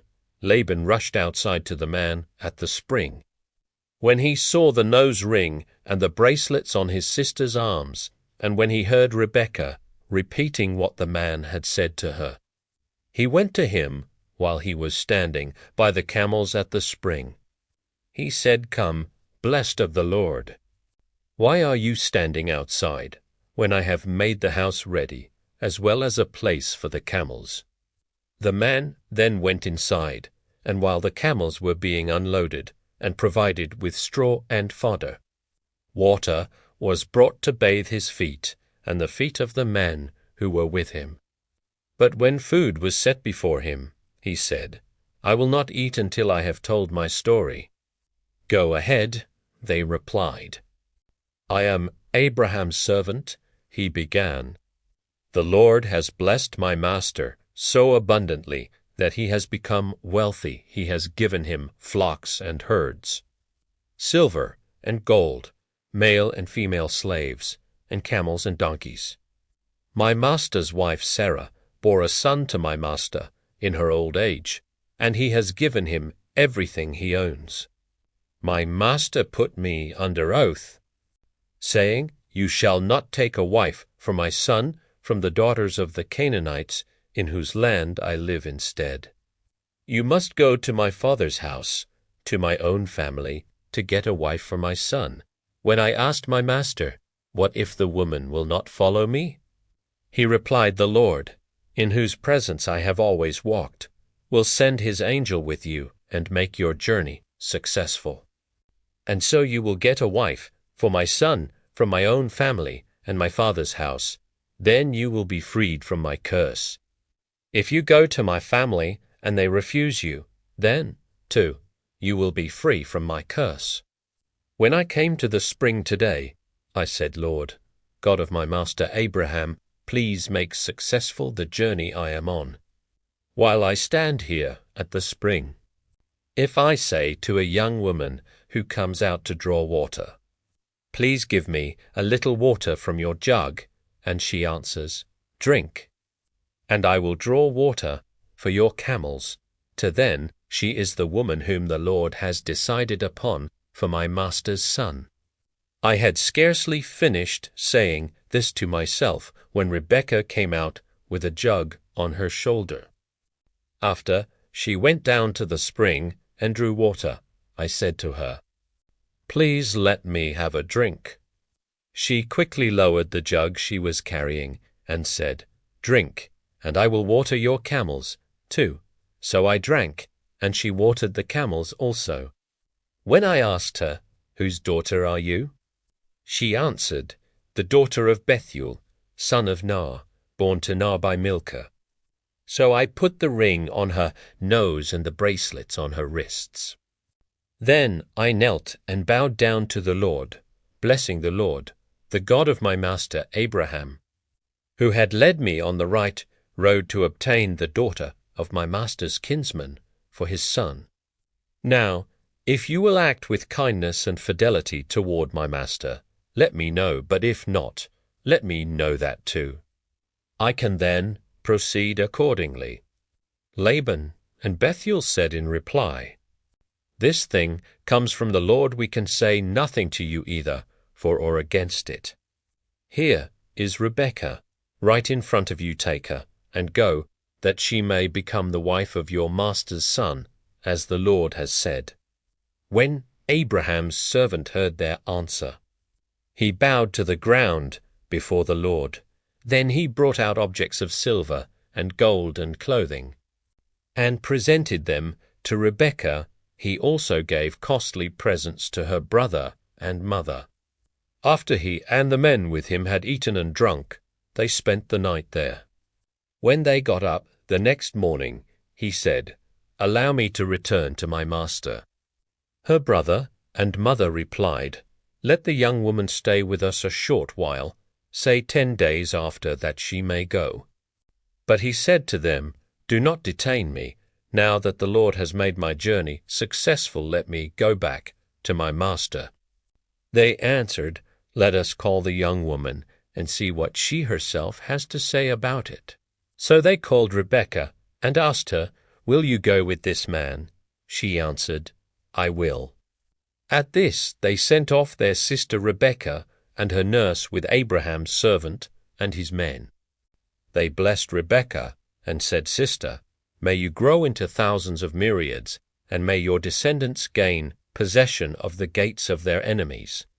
Then Rebekah and her attendants started out. They mounted the camels and followed the man. So the servant took Rebekah and went on his way. Meanwhile Isaac had gone from Beer-lahai-roi and was living in the region of the Negeb. One day toward evening he went out to walk in the field, and caught sight of camels approaching. Rebekah, too, caught sight of Isaac, and got down from her camel. She asked the servant, Who is the man over there, walking through the fields toward us? "That is my master," replied the servant. Then she took her veil and covered herself. The servant recounted to Isaac all the things he had done. Then Isaac brought Rebekah into the tent of his mother Sarah. He took Rebekah as his wife. Isaac loved her and found solace after the death of his mother. Abraham took another wife, whose name was Keturah. She bore him Zimran, Jokshan, Medan, Midian, Ishbak, and Shua. Jokshan became the father of Sheba and Dedan. The descendants of Dedan were the Asherim. The Letishim and the Leumim. The descendants of Midian were Ephah, Ephah, Hanik, Abidah, and Eldah. All of these were descendants of Keturah. Abraham gave everything that he owned to his son Isaac. To the sons of his concubines, however, he gave gifts while he was still living, as he sent them away eastward to the land of Kedem, away from his son Isaac. The whole span of Abraham's life was 175 years. Then he breathed his last, dying at a ripe old age, grown old after a full life, and he was gathered to his people. His sons Isaac and Ishmael buried him in the cave of Machpelah, in the field of Ephron, son of Zohar the Hittite, which faces Mamre. The field that Abraham had bought from the Hittites there, he was buried next to his wife Sarah, after the death of Abraham. God blessed his son Isaac, who lived near Beer-lahai-roi. These are the descendants of Abraham's son Ishmael, whom Hagar the Egyptian, Sarah's slave, bore to Abraham. These are the names of Ishmael's sons, listed in the order of their birth: Ishmael's firstborn Nebaioth, Kedar, Adbeel, Mibsam, Ishma, Duma, Massa, Hadad, Tema, Jether, Naphish, and Kedemah. These are the sons of Ishmael, their names by their villages and encampments, 12 chieftains of as many tribal groups. The span of Ishmael's life was 137 years. After he had breathed his last and died, he was gathered to his people. The Ishmaelites ranged from Havilah by Shur, which is on the border of Egypt, all the way to Ashur, and they pitched camp alongside their various kindred. These are the descendants of Isaac, son of Abraham. Abraham begot Isaac. Isaac was 40 years old when he married Rebekah, the daughter of Bethuel the Aramean of Paddan Aram, and the sister of Laban the Aramean. Isaac entreated the Lord on behalf of his wife, since she was sterile. The Lord heard his entreaty, and his wife Rebekah became pregnant. But the children jostled each other in the womb so much that she exclaimed, "If it is like this, why go on living?" She went to consult the Lord, and the Lord answered her, "2 nations are in your womb. 2 peoples are separating while still within you, but one will be stronger than the other, and the older will serve the younger." When the time of her delivery came, there were twins in her womb. The first to emerge was reddish, and his whole body was like a hairy mantle, so they named him Esau. Next his brother came out, gripping Esau's heel, so he was named Jacob. Isaac was 60 years old when they were born. When the boys grew up, Esau became a skillful hunter, a man of the open country, whereas Jacob was a simple man who stayed among the tents. Isaac preferred Esau because he was fond of game, but Rebekah preferred Jacob. Once, when Jacob was cooking a stew, Esau came in from the open country. Famished, he said to Jacob, "Let me gulp down some of that red stuff. I am famished." That is why he was called Edom, but Jacob replied, "First sell me your right as firstborn." "Look," said Esau, "I am on the point of dying. What good is the right as firstborn to me?" But Jacob said, "Swear to me first." So he sold Jacob his right as firstborn under oath. Jacob then gave him some bread and the lentil stew, and Esau ate, drank, got up, and went his way. So Esau treated his right as firstborn with disdain. There was a famine in the land, distinct from the earlier one that had occurred in the days of Abraham. And Isaac went down to Abimelech, king of the Philistines, in Gerar. The Lord appeared to him and said, "Do not go down to Egypt, but camp in this land wherever I tell you. Sojourn in this land, and I will be with you, and bless you to you, and your descendants I will give all these lands, in fulfillment of the oath that I swore to your father Abraham. I will make your descendants as numerous as the stars in the sky, and I will give them all these lands. And in your descendants all the nations of the earth will find blessing. This because Abraham obeyed me, keeping my mandate, my commandments, my ordinances, and my instructions." So Isaac settled in Gerar. When the men of the place asked questions about his wife, he answered, "She is my sister." He was afraid that, if he called her his wife, the men of the place would kill him on account of Rebekah, since she was beautiful. But when they had been there for a long time, Abimelech, king of the Philistines, looked out of a window and saw Isaac fondling his wife Rebekah. He called for Isaac and said, "She must certainly be your wife. How could you have said, 'She is my sister'?" Isaac replied, "I thought I might lose my life on her account." "How could you have done this to us?" exclaimed Abimelech. "It would have taken very little for one of the people to lie with your wife, and so you would have brought guilt upon us." Abimelech then commanded all the people, "Anyone who maltreats this man or his wife shall be put to death." Isaac sowed a crop in that region and reaped 100-fold the same year. Since the Lord blessed him, he became richer and richer all the time, until he was very wealthy. He acquired flocks and herds, and a great workforce. And so the Philistines became envious of him.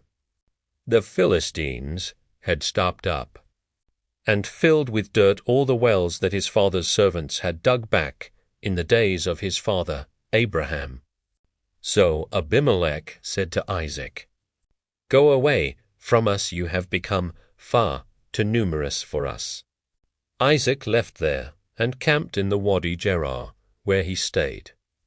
Isaac reopened the wells which his father's servants had dug back in the days of his father Abraham, and which the Philistines had stopped up after Abraham's death. He gave them names like those that his father had given them. But when Isaac's servants dug in the wadi and reached spring water in their well, the shepherds of Gerar argued with Isaac's shepherds, saying, "The water belongs to us." So he named the well Isaac, because they had quarreled there. Then they dug another well, and they argued over that one, so he named it Sitnah. So he moved on from there and dug still another well. But over this one they did not argue. He named it Rehoboth, and said, "Because the Lord has now given us ample room, we shall flourish in the land." From there Isaac went up to Beersheba. The same night the Lord appeared to him and said, "I am the God of Abraham, your father. Do not fear, for I am with you. I will bless you and multiply your descendants for the sake of Abraham, my servant." So Isaac built an altar there and invoked the Lord by name. After he had pitched his tent there, Isaac's servants began to dig a well nearby. Then Abimelech came to him from Gerar, with Ahuzzath his counselor, and Phicol the general of his army. Isaac asked them, "Why have you come to me, since you hate me and have driven me away from you?" They answered, "We clearly see that the Lord has been with you. So we thought, let there be a sworn agreement between our two sides, between you and us. Let us make a covenant with you. You shall do no harm to us, just as we have not maltreated you, but have always acted kindly toward you, and have let you depart in peace. So now may you be blessed by the Lord." Isaac then made a feast for them, and they ate and drank. Early the next morning they exchanged oaths. Then Isaac sent them on their way, and they departed from him in peace. That same day Isaac's servants came and informed him about the well they had been digging. They told him, "We have reached water." He called it Sheba, hence the name of the city is Beersheba to this day. When Esau was 40 years old, he married Judith, daughter of Beri the Hittite, and Basemath, daughter of Elon the Hivite. But they became a source of bitterness to Isaac and Rebekah. When Isaac was so old that his eyesight had failed him, he called his older son Esau and said to him, "My son, here I am." He replied. Isaac then said, "Now I have grown old. I do not know when I might die. So now take your hunting gear, your quiver, and bow, and go out into the open country to hunt some game for me. Then prepare for me a dish in the way I like, and bring it to me to eat, so that I may bless you before I die." Rebekah had been listening while Isaac was speaking to his son Esau. So when Esau went out into the open country to hunt some game for his father, Rebekah said to her son Jacob, "Listen, I heard your father tell your brother Esau, 'Bring me some game and prepare a dish for me to eat, that I may bless you with the Lord's approval before I die. Now, my son, obey me in what I am about to order you. Go to the flock and get me two choice young goats, so that with these I might prepare a dish for your father in the way he likes. Then bring it to your father to eat, that he may bless you before he dies." But Jacob said to his mother Rebekah, "But my brother Esau is a hairy man, and I am smooth-skinned. Suppose my father feels me? He will think I am making fun of him, and I will bring on myself a curse instead of a blessing." His mother, however, replied, "Let any curse against you, my son, fall on me. Just obey me. Go and get me the young goats." So Jacob went and got them and brought them to his mother, and she prepared a dish in the way his father liked. Rebekah then took the best clothes of her older son Esau that she had in the house, and gave them to her younger son Jacob to wear, and with the goatskins she covered up his hands and the hairless part of his neck. Then she gave her son Jacob the dish and the bread she had prepared. Going to his father, Jacob said, "Father." "Yes," replied Isaac. "Which of my sons are you?" Jacob answered his father, "I am Esau, your firstborn. I did as you told me. Please sit up and eat some of my game, so that you may bless me." But Isaac said to his son, "How did you get it so quickly, my son?" He answered, "The Lord, your God, directed me."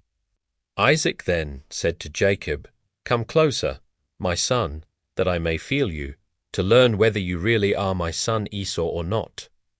So Jacob moved up closer to his father. When Isaac felt him, he said, "Although the voice is Jacob's, the hands are Esau's." He failed to identify him because his hands were hairy, like those of his brother Esau, so he blessed him. Again Isaac said, "Are you really my son Esau?" And Jacob said, "I am." Then Isaac said, "Serve me, my son, and let me eat of the game so that I may bless you." Jacob served it to him, and Isaac ate. He brought him wine, and he drank. Finally his father Isaac said to him, "Come closer, my son, and kiss me." As Jacob went up to kiss him, Isaac smelled the fragrance of his clothes. With that he blessed him, saying, "Ah, the fragrance of my son is like the fragrance of a field that the Lord has blessed. May God give to you of the dew of the heavens, and of the fertility of the earth abundance of grain and wine. May peoples serve you, and nations bow down to you. Be master of your brothers, and may your mother's sons bow down to you. Cursed be those who curse you, and blessed be those who bless you." Jacob had scarcely left his father after Isaac had finished blessing him, when his brother Esau came back from his hunt. Then he too prepared a dish, and bringing it to his father, he said, "Let my father sit up and eat some of his son's game, that you may then give me your blessing." His father Isaac asked him, "Who are you?" He said, "I am your son, your firstborn son, Esau." Isaac trembled greatly. "Who was it, then," he asked, "that hunted game and brought it to me? I ate it all just before you came, and I blessed him. Now he is blessed." As he heard his father's words, Esau burst into loud, bitter sobbing and said, "Father, bless me too." When Isaac said, "Your brother came here by a ruse and carried off your blessing," Esau exclaimed, "He is well named Jacob, is he not? He has supplanted me twice. First he took away my right as firstborn, and now he has taken away my blessing. Then," he said, "have you not saved a blessing for me?" Isaac replied to Esau, "I have already appointed him your master, and I have assigned to him all his kindred as his servants. Besides, I have sustained him with grain and wine. What then can I do for you, my son?" But Esau said to his father, "Have you only one blessing, father? Bless me too, father." And Esau wept aloud. His father Isaac said in response, "See, far from the fertile earth will be your dwelling, far from the dew of the heavens above. By your sword you will live, and your brother you will serve, but when you become restless, you will throw off his yoke from your neck." Esau bore a grudge against Jacob because of the blessing his father had given him. Esau said to himself, "Let the time of mourning for my father come, so that I may kill my brother Jacob." When Rebekah got news of what her older son Esau had in mind, she summoned her younger son Jacob and said to him, "Listen, your brother Esau intends to get his revenge by killing you. So now, my son, obey me, flee at once to my brother Laban in Haran, and stay with him a while until your brother's fury subsides, until your brother's anger against you subsides, and he forgets what you did to him. Then I will send for you and bring you back. Why should I lose both of you in a single day?" Rebekah said to Isaac, "I am disgusted with life because of the Hittite women. If Jacob also should marry a Hittite woman, a native of the land, like these women, why should I live?" Isaac therefore summoned Jacob and blessed him, charging him, "You shall not marry a Canaanite woman. Go now to Paddan Aram, to the home of your mother's father Bethuel, and there choose a wife for yourself from among the daughters of Laban, your mother's brother. May God Almighty bless you and make you fertile, multiply you that you may become an assembly of peoples. May God extend to you and your descendants the blessing of Abraham, so that you may gain possession of the land where you are residing, which he assigned to Abraham." Then Isaac sent Jacob on his way. He went to Paddan Aram, to Laban, son of Bethuel the Aramean, and brother of Rebekah, the mother of Jacob, and Esau. Esau noted that Isaac had blessed Jacob when he sent him to Padan Aram to get himself a wife there, and that, as he gave him his blessing, he charged him, "You shall not marry a Canaanite woman," and that Jacob had obeyed his father and mother and gone to Padan Aram. Esau realized how displeasing the Canaanite women were to his father Isaac, so Esau went to Ishmael, and in addition to the wives he had, married Mahalath, the daughter of Abraham's son Ishmael and sister of Nebaioth. Jacob departed from Beersheba and proceeded toward Haran, when he came upon a certain place. He stopped there for the night, since the sun had already set. Taking one of the stones at the place, he put it under his head and lay down in that place.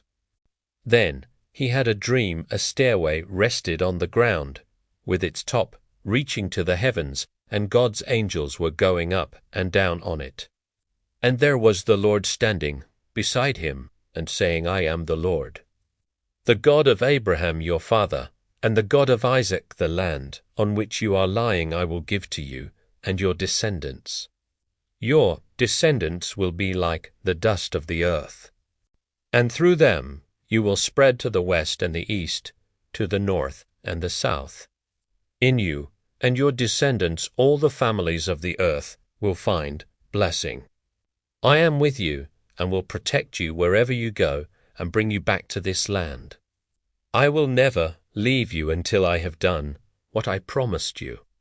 When Jacob awoke from his sleep, he said, "Truly, the Lord is in this place, and I did not know it." He was afraid and said, "How awesome this place is! This is nothing else but the house of God, the gateway to heaven." Early the next morning Jacob took the stone that he had put under his head, set it up as a sacred pillar, and poured oil on top of it. He named that place Bethel, whereas the former name of the town had been Luz. Jacob then made this vow, "If God will be with me and protect me on this journey I am making, and give me food to eat and clothes to wear, and I come back safely to my father's house, the Lord will be my God. This stone that I have set up as a sacred pillar will be the house of God, of everything you give me. I will return 1/10 part to you without fail." After Jacob resumed his journey, he came to the land of the Kedemites. Looking about, he saw a well in the open country, with 3 flocks of sheep huddled near it. 4 flocks were watered from that well. A large stone covered the mouth of the well. When all the shepherds were assembled there, they would roll the stone away from the mouth of the well and water the sheep. Then they would put the stone back again in its place over the mouth of the well. Jacob said to them, "My brothers, where are you from?" "We are from Haran," they replied. Then he asked them, "Do you know Laban, son of Nar?" "We do," they answered. He inquired further, "Is he well?" "He is," they answered, "and here comes his daughter Rachel with the sheep." Then he said, "There is still much daylight left. It is hardly the time to bring the animals home. Water the sheep, and then continue pasturing them." They replied, "We cannot until all the shepherds are here to roll the stone away from the mouth of the well. Then can we water the flocks." While he was still talking with them, Rachel arrived with her father's sheep, for she was the one who tended them. As soon as Jacob saw Rachel, the daughter of his mother's brother Laban, and the sheep of Laban, he went up, rolled the stone away from the mouth of the well, and watered Laban's sheep. Then Jacob kissed Rachel and wept aloud. Jacob told Rachel that he was her father's relative, Rebekah's son. So she ran to tell her father. When Laban heard the news about Jacob, his sister's son, he ran to meet him. After embracing and kissing him, he brought him to his house. Jacob then repeated to Laban all these things. And Laban said to him, "You are indeed my bone and my flesh." After Jacob had stayed with him a full month, Laban said to him, "Should you serve me for nothing just because you are a relative of mine? Tell me what your wages should be." Now Laban had 2 daughters. The older was called Leah, the younger Rachel. Leah had dull eyes, but Rachel was shapely and beautiful. Because Jacob loved Rachel, he answered, "I will serve you 7 years for your younger daughter Rachel." Laban replied, "It is better to give her to you than to another man. Stay with me." So Jacob served 7 years for Rachel. Yet they seemed to him like a few days because of his love for her. Then Jacob said to Laban, "Give me my wife, that I may consummate my marriage with her, for my term is now completed." So Laban invited all the local inhabitants and gave a banquet. At nightfall he took his daughter Leah and brought her to Jacob, and he consummated the marriage with her. Laban assigned his maidservant Zilpah to his daughter Leah as her maidservant. In the morning there was Leah. So Jacob said to Laban, "How could you do this to me? Was it not for Rachel that I served you? Why did you deceive me?" Laban replied, "It is not the custom in our country to give the younger daughter before the firstborn. Finish the bridal week for this one, and then the other will also be given to you in return for another 7 years of service with me." Jacob did so. He finished the bridal week for the one, and then Laban gave him his daughter Rachel as a wife. Laban assigned his maidservant Bilhah to his daughter Rachel as her maidservant. Jacob then consummated his marriage with Rachel also, and he loved her more than Leah. Thus he served Laban another 7 years. When the Lord saw that Leah was unloved, he made her fruitful, while Rachel was barren. Leah conceived and bore a son, and she named him Reuben, for she said, "It means, the Lord saw my misery, surely now my husband will love me." She conceived again and bore a son, and said, "It means, the Lord heard that I was unloved, and therefore he has given me this one also." So she named him Simeon. Again she conceived and bore a son, and she said, "Now at last my husband will become attached to me, since I have now borne him 3 sons. That is why she named him Levi. Once more she conceived and bore a son, and she said, "This time I will give thanks to the Lord," therefore she named him Judah. Then she stopped bearing children. When Rachel saw that she had not borne children to Jacob, she became envious of her sister. She said to Jacob, "Give me children, or I shall die." Jacob became angry with Rachel and said, "Can I take the place of God, who has denied you the fruit of the womb?" She replied, "Here is my maidservant Bilhah. Have intercourse with her, and let her give birth on my knees, so that I too may have children through her." So she gave him her maidservant Bilhah as wife, and Jacob had intercourse with her. When Bilhah conceived and bore a son for Jacob, Rachel said, "God has vindicated me, indeed, he has heeded my plea and given me a son." Therefore she named him Don. Rachel's maidservant Bilhah conceived again, and bore a 2nd son for Jacob. And Rachel said, "I have wrestled strenuously with my sister, and I have prevailed." So she named him Naphtali. When Leah saw that she had ceased to bear children, she took her maidservant Zilpah and gave her to Jacob as wife. So Leah's maidservant Zilpah bore a son for Jacob. Leah then said, "What good luck!" So she named him Gad. Then Leah's maidservant Zilpah bore a second son to Jacob. And Leah said, "What good fortune, because women will call me fortunate." So she named him Asher, one day during the wheat harvest. Reuben went out and came upon some mandrakes in the field which he brought home to his mother Leah. Rachel said to Leah, "Please give me some of your son's mandrakes." Leah replied, "Was it not enough for you to take away my husband, that you must now take my son's mandrakes too?" Rachel answered, "In that case Jacob may lie with you tonight in exchange for your son's mandrakes." That evening, when Jacob came in from the field, Leah went out to meet him. She said, "You must have intercourse with me, because I have hired you with my son's mandrakes." So that night he lay with her. And God listened to Leah. She conceived and bore a fifth son to Jacob. Leah then said, "God has given me my wages for giving my maidservant to my husband." So she named him Issachar. Leah conceived again and bore a sixth son to Jacob, and Leah said, "God has brought me a precious gift. This time my husband will honor me, because I have borne him 6 sons." So she named him Zebulun. Afterwards she gave birth to a daughter, and she named her Dinah.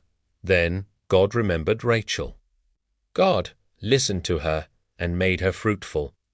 She conceived and bore a son, and she said, "God has removed my disgrace."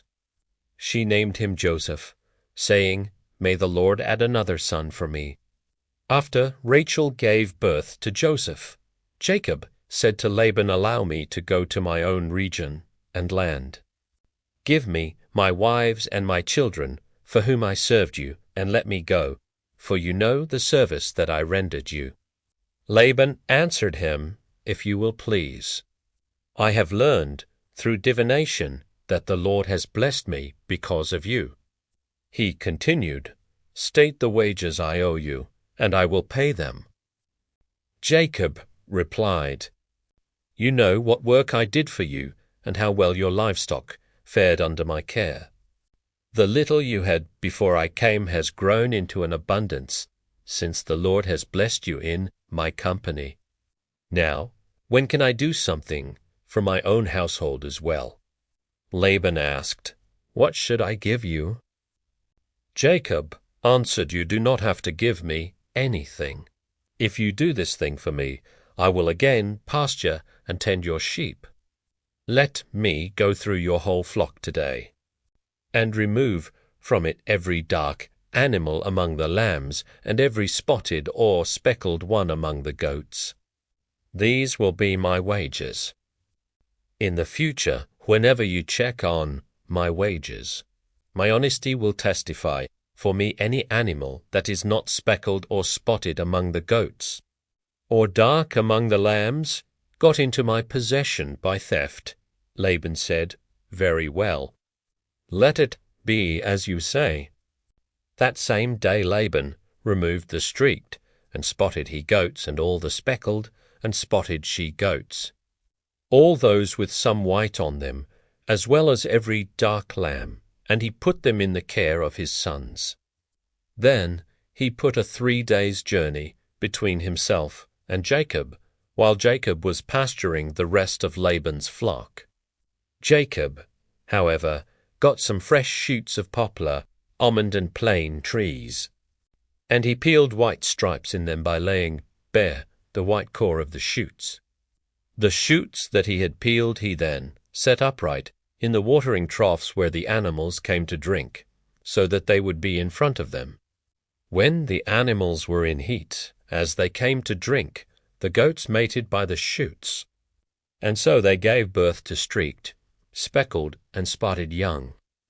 The sheep, on the other hand, Jacob kept apart, and he made these animals face the streaked or completely dark animals of Laban. Thus he produced flocks of his own, which he did not put with Laban's flock, whenever the hardier animals were in heat. Jacob would set the chutes in the troughs in full view of these animals, so that they mated by the chutes. But with the weaker animals he would not put the chutes there. So the feeble animals would go to Laban, but the hardy ones to Jacob. So the man grew exceedingly prosperous, and he owned large flocks, male and female servants, camels and donkeys. Jacob heard that Laban's sons were saying, "Jacob has taken everything that belonged to our father, and he has produced all this wealth from our father's property." Jacob perceived, too, that Laban's attitude toward him was not what it had previously been. Then the Lord said to Jacob, "Return to the land of your ancestors, where you were born, and I will be with you." So Jacob sent for Rachel and Leah to meet him in the field where his flock was.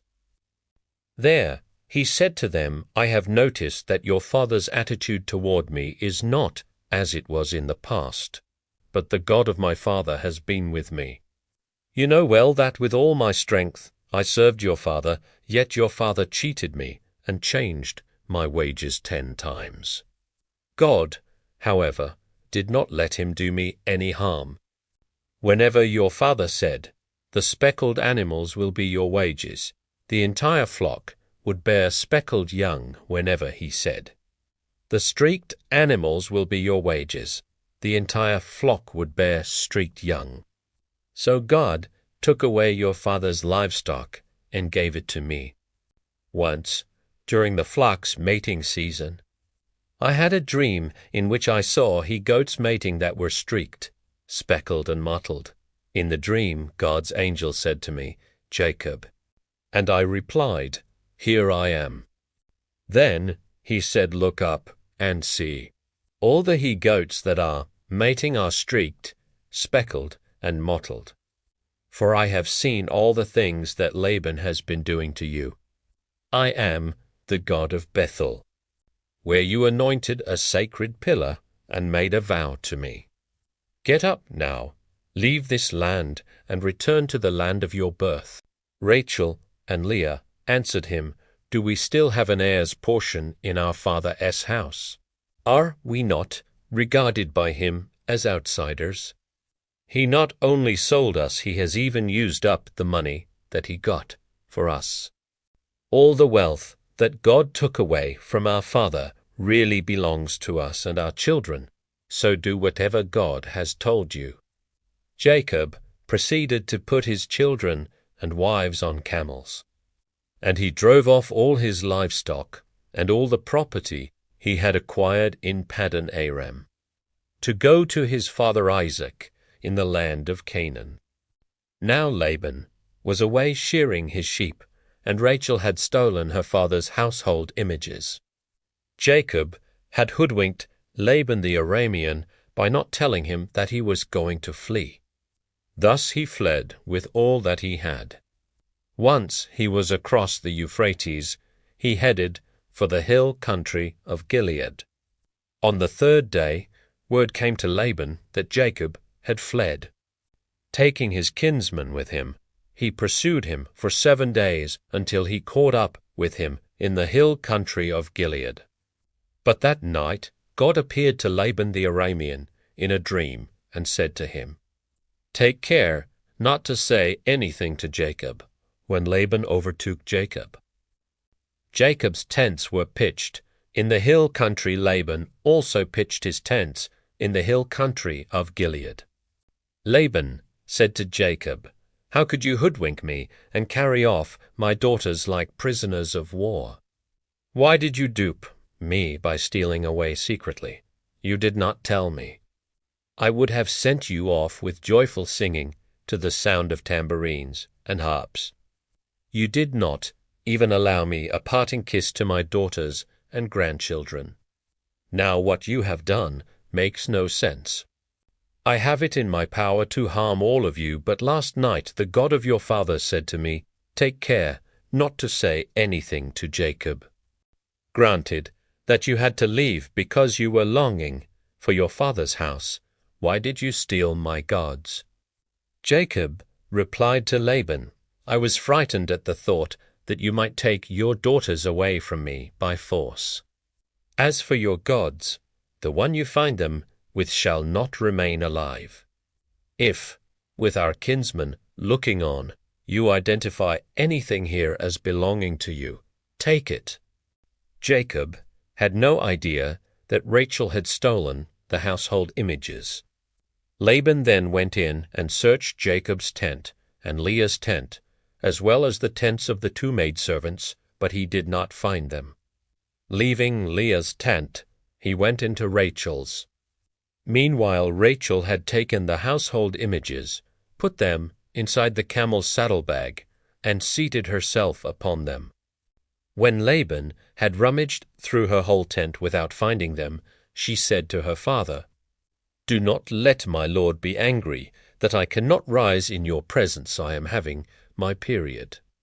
So, despite his search, he did not find the household images. Jacob, now angered, confronted Laban and demanded, What crime or offense have I committed that you should hound me? Now that you have rummaged through all my things, what have you found from your household belongings? Produce it here before your kinsmen and mine, and let them decide between the two of us. In the 20 years that I was under you, no away or she-goat of yours ever miscarried, and I have never eaten rams of your flock. I never brought you an animal torn by wild beasts. I made good the loss myself. You held me responsible for anything stolen by day or night. Often the scorching heat devoured me by day, and the frost by night, while sleep fled from my eyes. Of the 20 years that I have now spent in your household, I served you 14 years for your 2 daughters and 6 years for your flock, while you changed my wages 10 times. If the God of my father, the God of Abraham and the fear of Isaac, had not been on my side, you would now have sent me away empty-handed.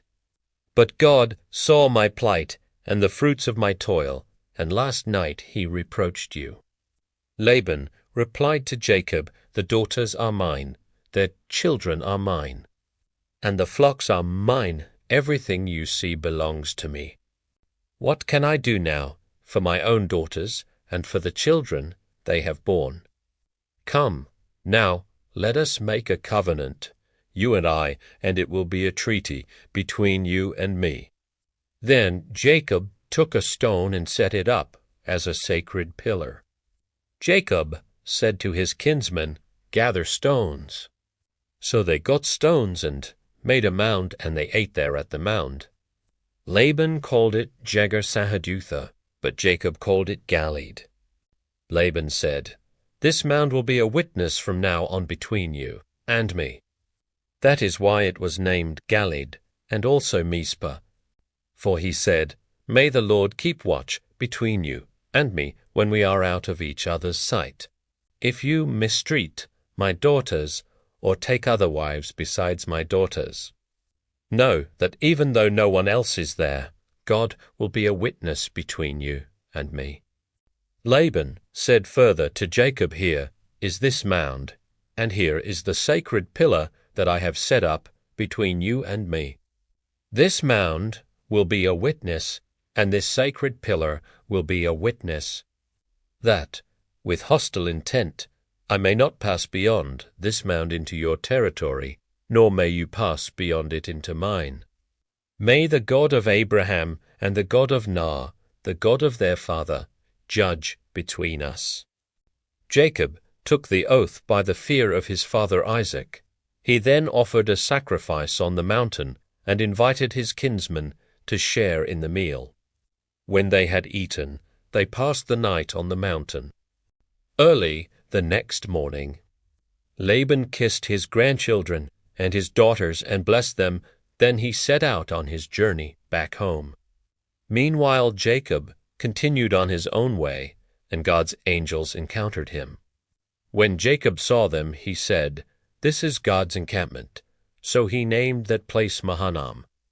Jacob sent messengers ahead to his brother Esau in the land of Seir, the country of Edom, ordering them, "Thus you shall say to my lord Esau, Thus says your servant Jacob, I have been residing with Laban, and have been delayed until now. I own oxen, donkeys, and sheep, as well as male and female servants.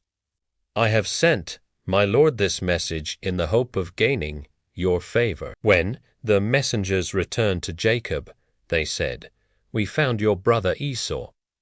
He is now coming to meet you, and 400 men are with him." Jacob was very much frightened. In his anxiety, he divided the people who were with him, as well as his flocks, herds, and camels, into 2 camps. If Esau should come and attack one camp, he reasoned, the remaining camp may still escape. Then Jacob prayed, "God of my father Abraham and God of my father Isaac, you, Lord, who said to me, 'Go back to your land and your relatives, and I will be good to you.' I am unworthy of all the acts of kindness and faithfulness that you have performed for your servant. Although I crossed the Jordan here with nothing but my staff, I have now grown into 2 camps. Save me from the hand of my brother, from the hand of Esau. Otherwise I fear that he will come and strike me down and the mothers with the children. You yourself said, 'I will be very good to you, and I will make your descendants like the sands of the sea, which are too numerous to count.'"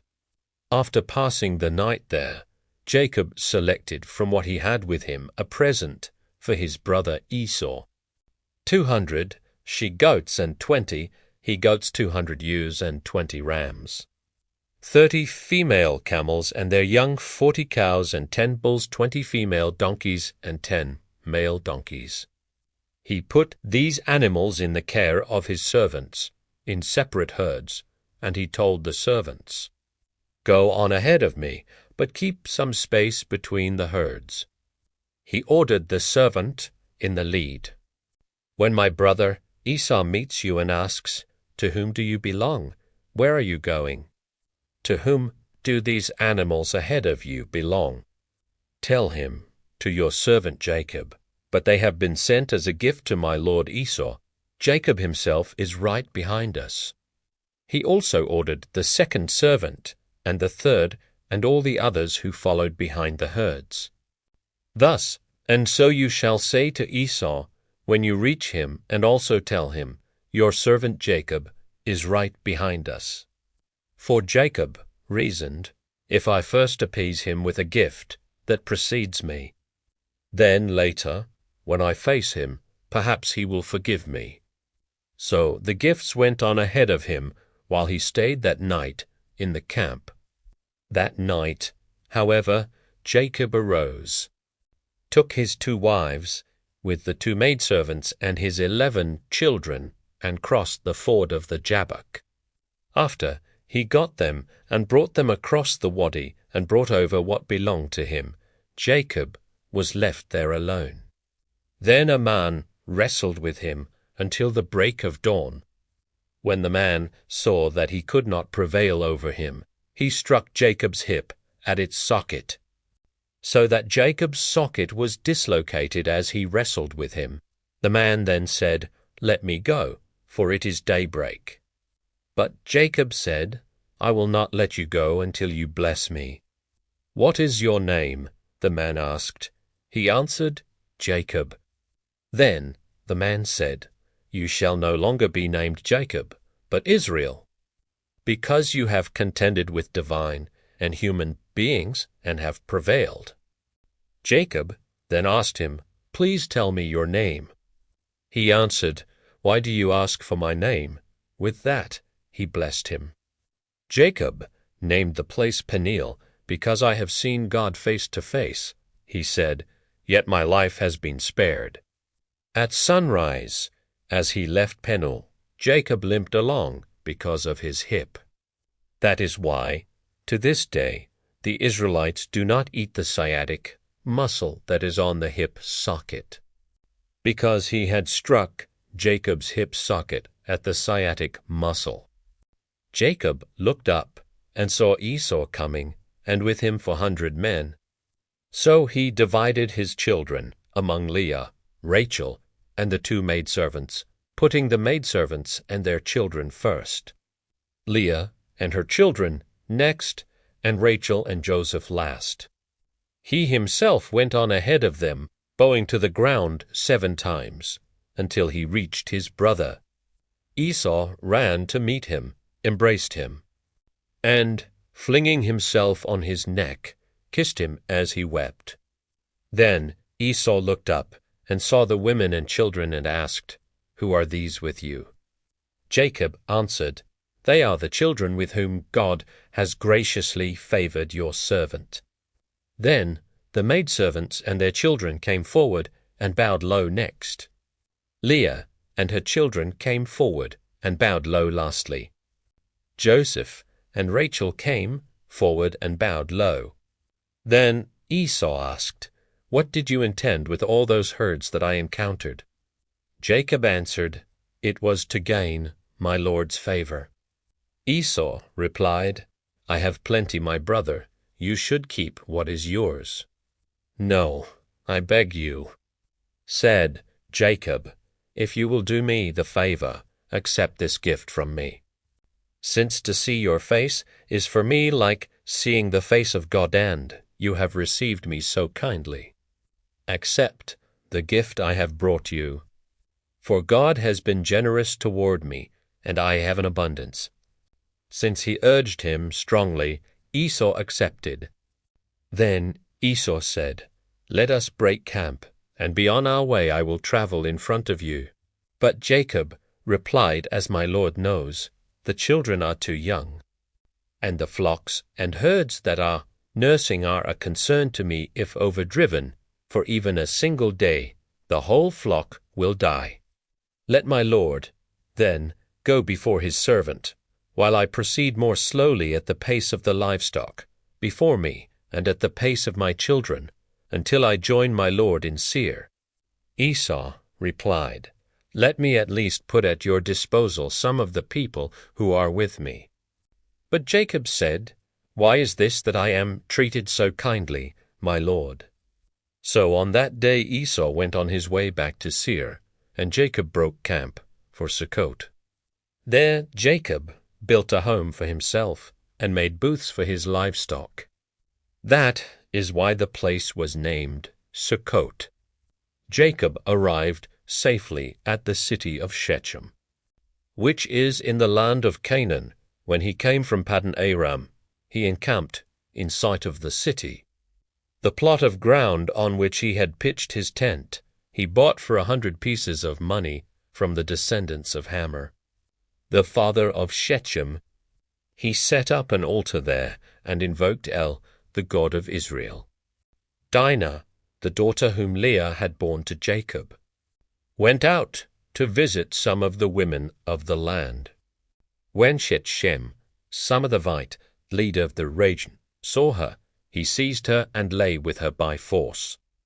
He was strongly attracted to Dinah, daughter of Jacob, and was in love with the young woman. So he spoke affectionately to her. Shechem said to his father Hamor, "Get me this young woman for a wife." Meanwhile, Jacob heard that Shechem had defiled his daughter Dinah. But since his sons were out in the field with his livestock, Jacob kept quiet until they came home. Now Hamor, the father of Shechem, went out to discuss the matter with Jacob, just as Jacob's sons were coming in from the field. When they heard the news, the men were indignant and extremely angry. Shechem had committed an outrage in Israel by lying with Jacob's daughter. Such a thing is not done. Hamor appealed to them, saying, "My son Shechem has his heart set on your daughter. Please give her to him as a wife, intermarry with us give your daughters to us, and take our daughters for yourselves. Thus you can live among us. The land is open before you. Settle and move about freely in it, and acquire holdings here." Then Shechem appealed to Dinah's father, "And brothers, do me this favor, and whatever you ask from me, I will give. No matter how high you set the bridal price and gift. I will give you whatever you ask from me, only give me the young woman as a wife." Jacob's sons replied to Shechem and his father Hamor with guile, speaking as they did because he had defiled their sister Dinah. They said to them, "We are not able to do this thing, to give our sister to an uncircumcised man, for that would be a disgrace for us. Only on this condition will we agree to that you become like us by having every male among you circumcised. Then we will give you our daughters, and take your daughters in marriage. We will settle among you, and become one people. But if you do not listen to us and be circumcised, we will take our daughter and go." Their proposal pleased Hamor and his son Shechem. The young man lost no time in acting on the proposal, since he wanted Jacob's daughter. Now he was more highly regarded than anyone else in his father's house. So Hamor and his son Shechem went to the gate of their city and said to the men of their city, "These men are friendly toward us. Let them settle in the land and move about in it freely. There is ample room in the land for them. We can take their daughters in marriage and give our daughters to them. But only on this condition will the men agree to live with us, and form one people with us, that every male among us be circumcised, as they themselves are. Would not their livestock, their property, and all their animals then be ours? Let us just agree with them, so that they will settle among us." All who went out of the gate of the city listened to Hamor and his son Shechem. And all the males, all those who went out of the gate of the city, were circumcised. On the third day, while they were still in pain, two of Jacob's sons, Simeon and Levi, brothers of Dinah, each took his sword, advanced against the unsuspecting city, and massacred all the males. After they had killed Hamor and his son Shechem with the sword, they took Dinah from Shechem's house and left. Then the other sons of Jacob followed up the slaughter and sacked the city because their sister had been defiled. They took their sheep, cattle, and donkeys, whatever was in the city and in the surrounding country. They carried off all their wealth, their children, and their women, and looted whatever was in the houses. Jacob said to Simeon and Levi, "You have brought trouble upon me by making me repugnant to the inhabitants of the land, the Canaanites and the Perizzites. I have so few men that, if these people unite against me and attack me, I and my household will be wiped out." But they retorted, "Should our sister be treated like a prostitute?" God said to Jacob, "Go up now to Bethel. Settle there and build an altar there to the God who appeared to you when you were fleeing from your brother Esau." So Jacob told his household, and all who were with him, "Get rid of the foreign gods among you then, purify yourselves and change your clothes. Let us now go up to Bethel, so that I might build an altar there to the God who answered me in the day of my distress, and who has been with me wherever I have gone." They gave Jacob all the foreign gods in their possession, and also the rings they had in their ears, and Jacob buried them under the oak that is near Shechem.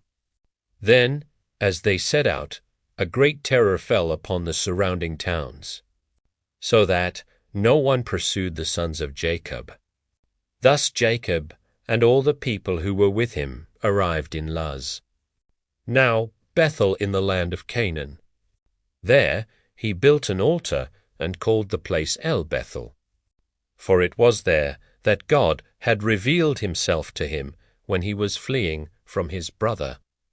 Deborah, Rebekah's nurse, died. She was buried under the oak below Bethel, and so it was named Allon Bacuth. On Jacob's arrival from Paddan Aram, God appeared to him again and blessed him. God said to him, "Your name is Jacob.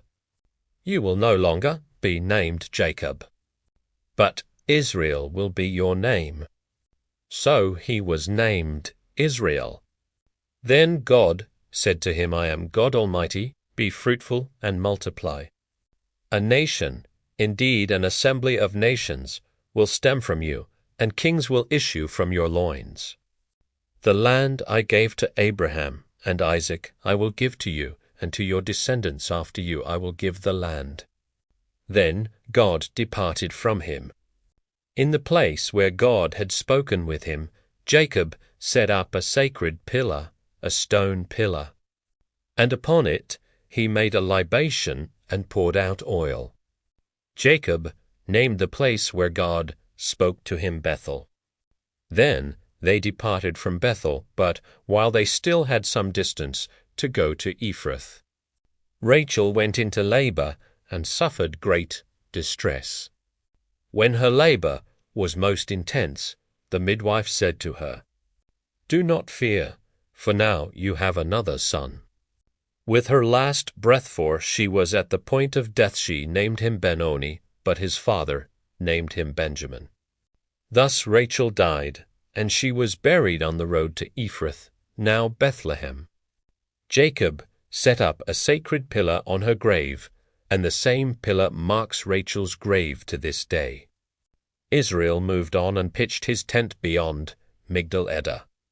While Israel was encamped in that region, Reuben went and lay with Bilhah, his father's concubine. When Israel heard of it, he was greatly offended.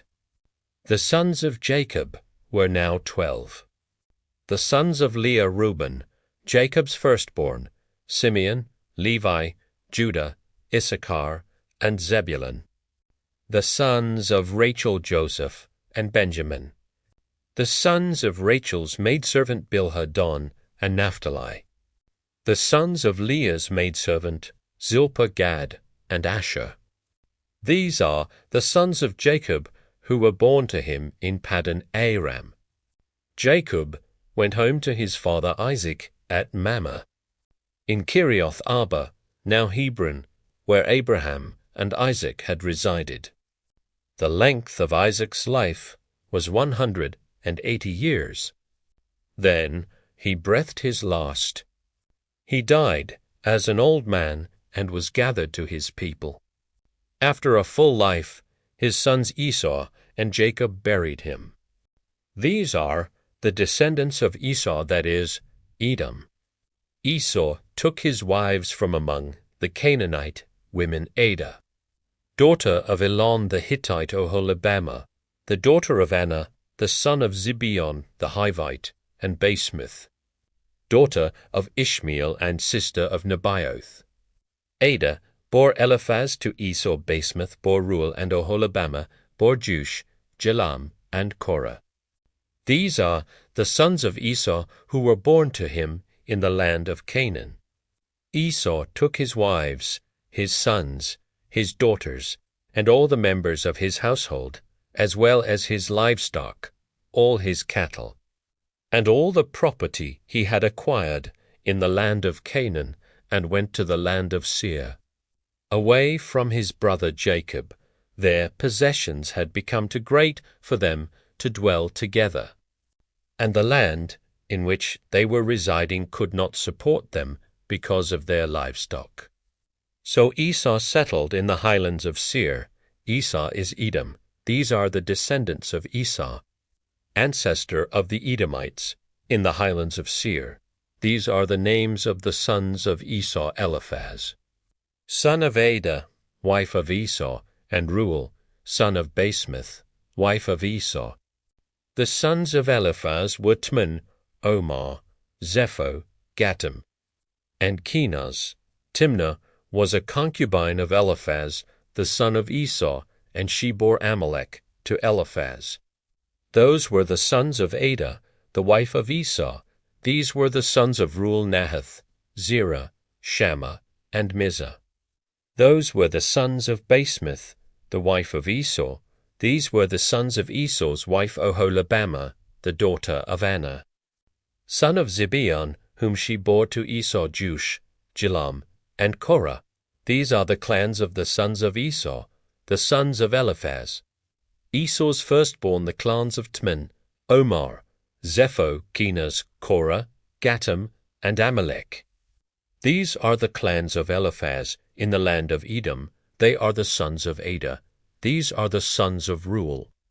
Son of Esau, the clans of Nahath, Zerah, Shammah, and Mizah. These are the clans of Reuel in the land of Edom. They are the sons of Basemath, wife of Esau.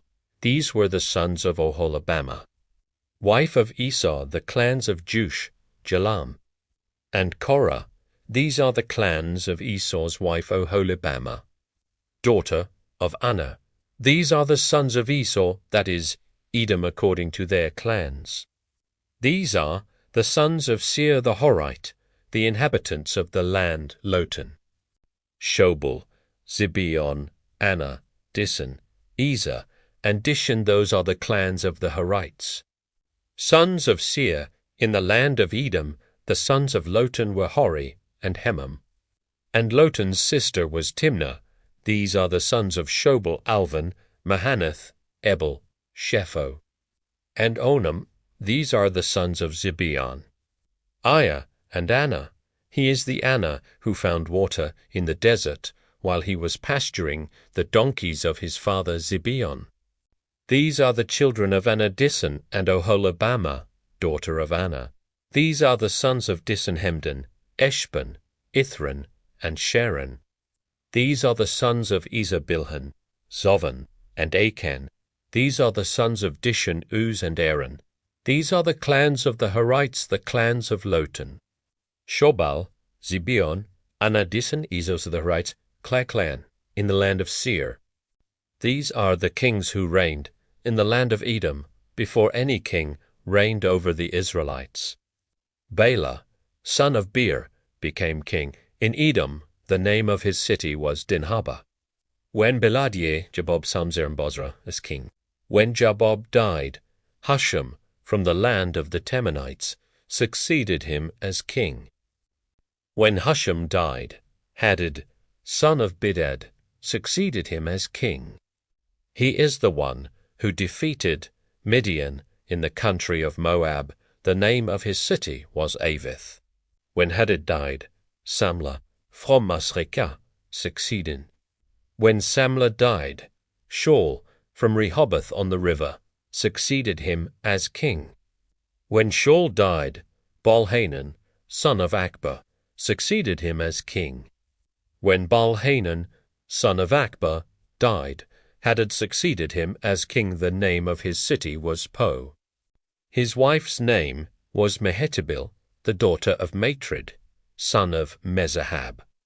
These are the names of the clans of Esau identified according to their families and localities: the clans of Timnah, Alva, Jetheth, Oholibamah, Elah, Pinion, Kenaz, Tman, Mibsah, Magdiel, and Iram. Those are the clans of the Edomites, according to their settlements in their territorial holdings, that is, of Esau, the ancestor of the Edomites. Jacob settled in the land where his father had sojourned, the land of Canaan. This is the story of the family of Jacob. When Joseph was 17 years old, he was tending the flocks with his brothers. He was an assistant to the sons of his father's wives Bilhah and Zilpah. And Joseph brought their father bad reports about them. Israel loved Joseph best of all his sons. For he was the child of his old age, and he had made him a long ornamented tunic. When his brothers saw that their father loved him best of all his brothers, they hated him so much that they could not say a kind word to him. Once Joseph had a dream, and when he told his brothers, they hated him even more. He said to them, "Listen to this dream I had. There we were, binding sheaves in the field, when suddenly my sheaf rose to an upright position, and your sheaves formed a ring around my sheaf and bowed down to it." His brothers said to him, "Are you really going to make yourself king over us? Will you rule over us?" So they hated him all the more because of his dreams and his reports. Then he had another dream and told it to his brothers. "Look, I had another dream," he said this time. "The sun and the moon and 11 stars were bowing down to me." When he told it to his father and his brothers, his father reproved him and asked, "What is the meaning of this dream of yours? Can it be that I and your mother and your brothers are to come and bow to the ground before you?" So his brothers were furious at him, but his father kept the matter in mind.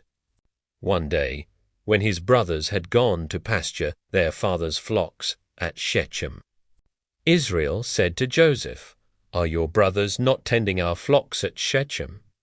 Come, and I will send you to them." "I am ready," Joseph answered. "Go then," he replied, "see if all is well with your brothers and the flocks, and bring back word."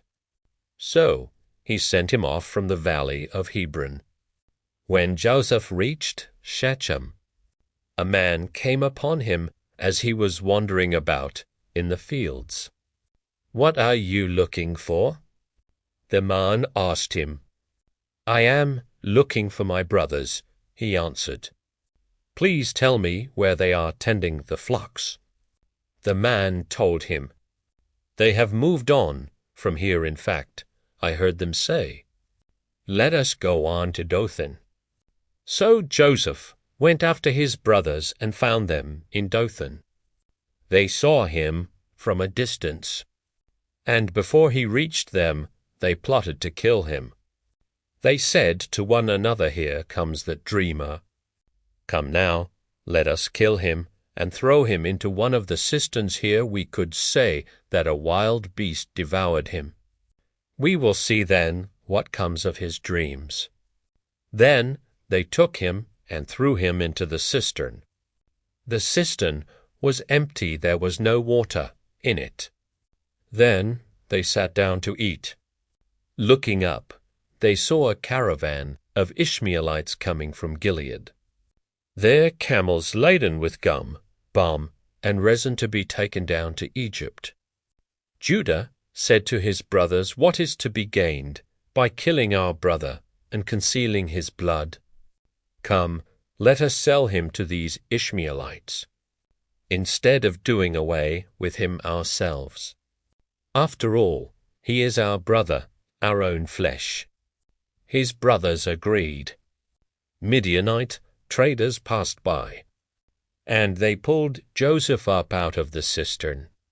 They sold Joseph for 20 pieces of silver to the Ishmaelites, who took him to Egypt.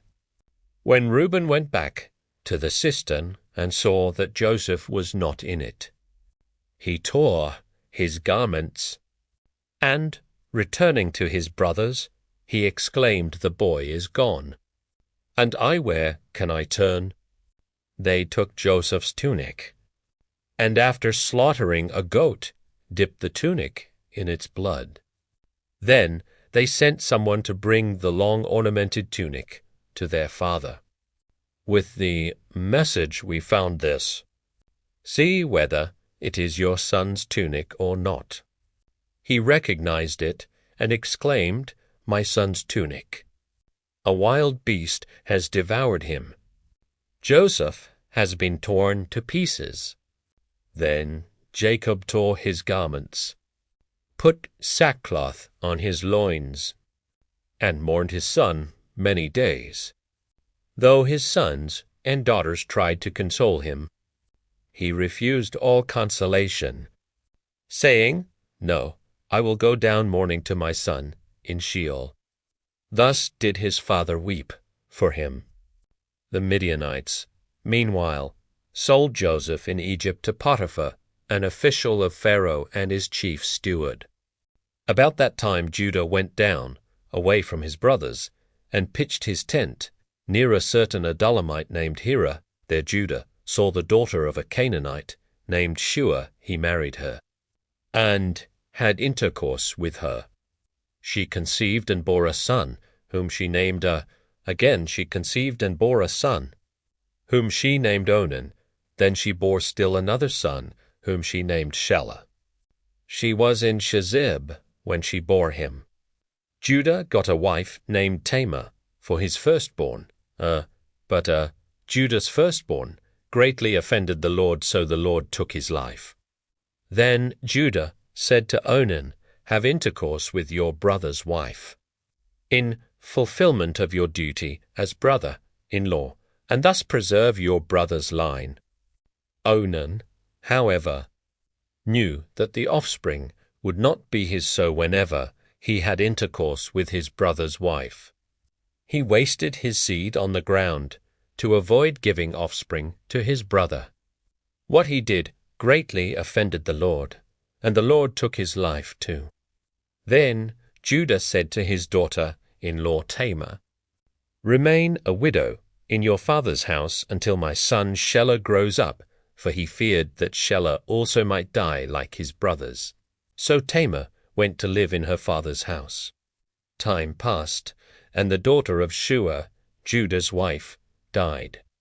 After Judah completed the period of mourning, he went up to Timnah to those who were shearing his sheep, in company with his friend Hira the Adullamite. Then Tamar was told, "Your father-in-law is on his way up to Timnah to shear his sheep." So she took off her widow's garments, covered herself with a shawl, and having wrapped herself, sat down at the entrance to Enaim, which is on the way to Timnah, for she was aware that, although Shelah was now grown up, she had not been given to him in marriage. When Judah saw her, he thought she was a harlot, since she had covered her face. So he went over to her at the roadside and said, "Come, let me have intercourse with you." For he did not realize that she was his daughter-in-law. She replied, "What will you pay me for letting you have intercourse with me?" He answered, "I will send you a young goat from the flock." "Very well," she said, "provided you leave me a pledge until you send it." Judah asked, "What pledge should I leave you?" She answered, "Your seal and cord, and the staff in your hand." So he gave them to her and had intercourse with her, and she conceived by him. After she got up and went away, she took off her shawl and put on her widow's garments again. Judah sent the young goat by his friend the Adullamite to recover the pledge from the woman, but he did not find her.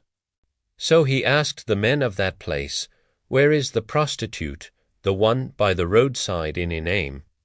But they answered, "No prostitute has been here."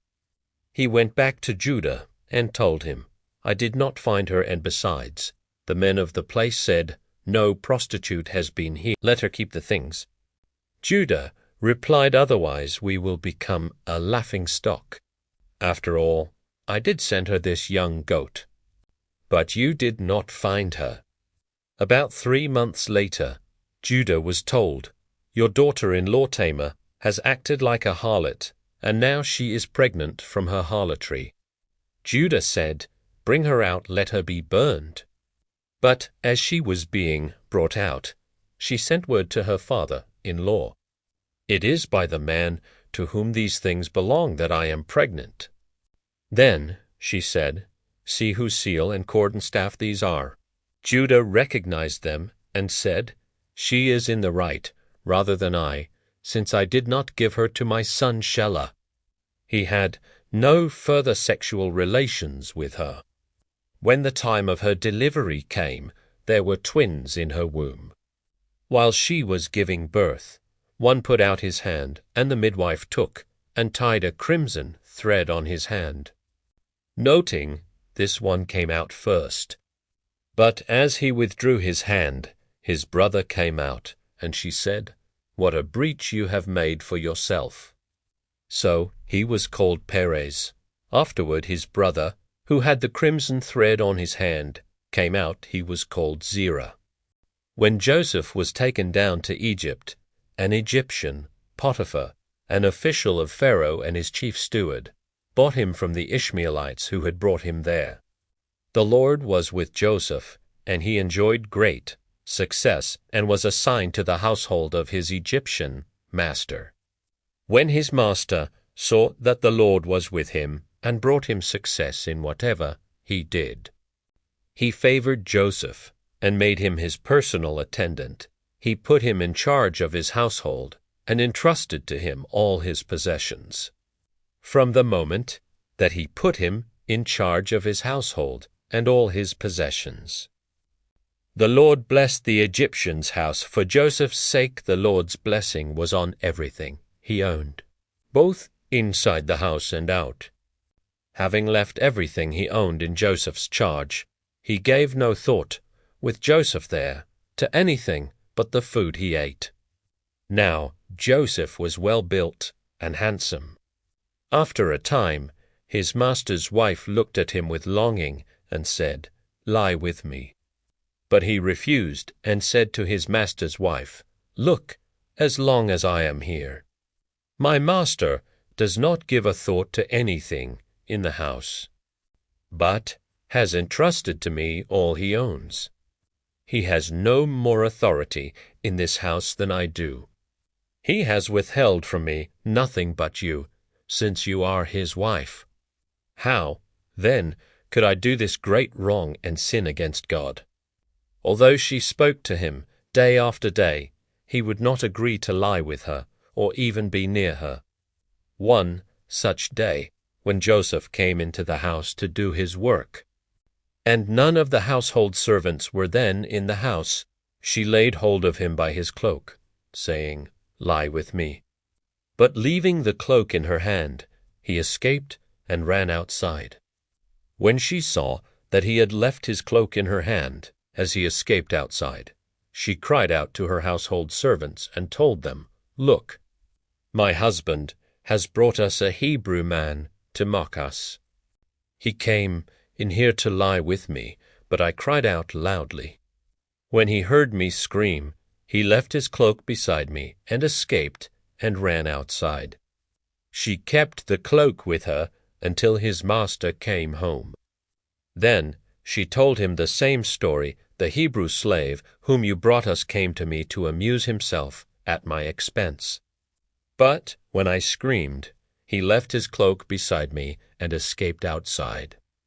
When the master heard his wife's story, in which she reported, "Thus and so your servant did to me," he became enraged. Joseph's master seized him and put him into the jail where the king's prisoners were confined, and there he sat in jail. But the Lord was with Joseph, and showed him kindness by making the chief jailer well disposed toward him. The chief jailer put Joseph in charge of all the prisoners in the jail. Everything that had to be done there, he was the one to do it. The chief jailer did not have to look after anything that was in Joseph's charge, since the Lord was with him and was bringing success to whatever he was doing. Some time afterward, the royal cupbearer and baker offended their lord.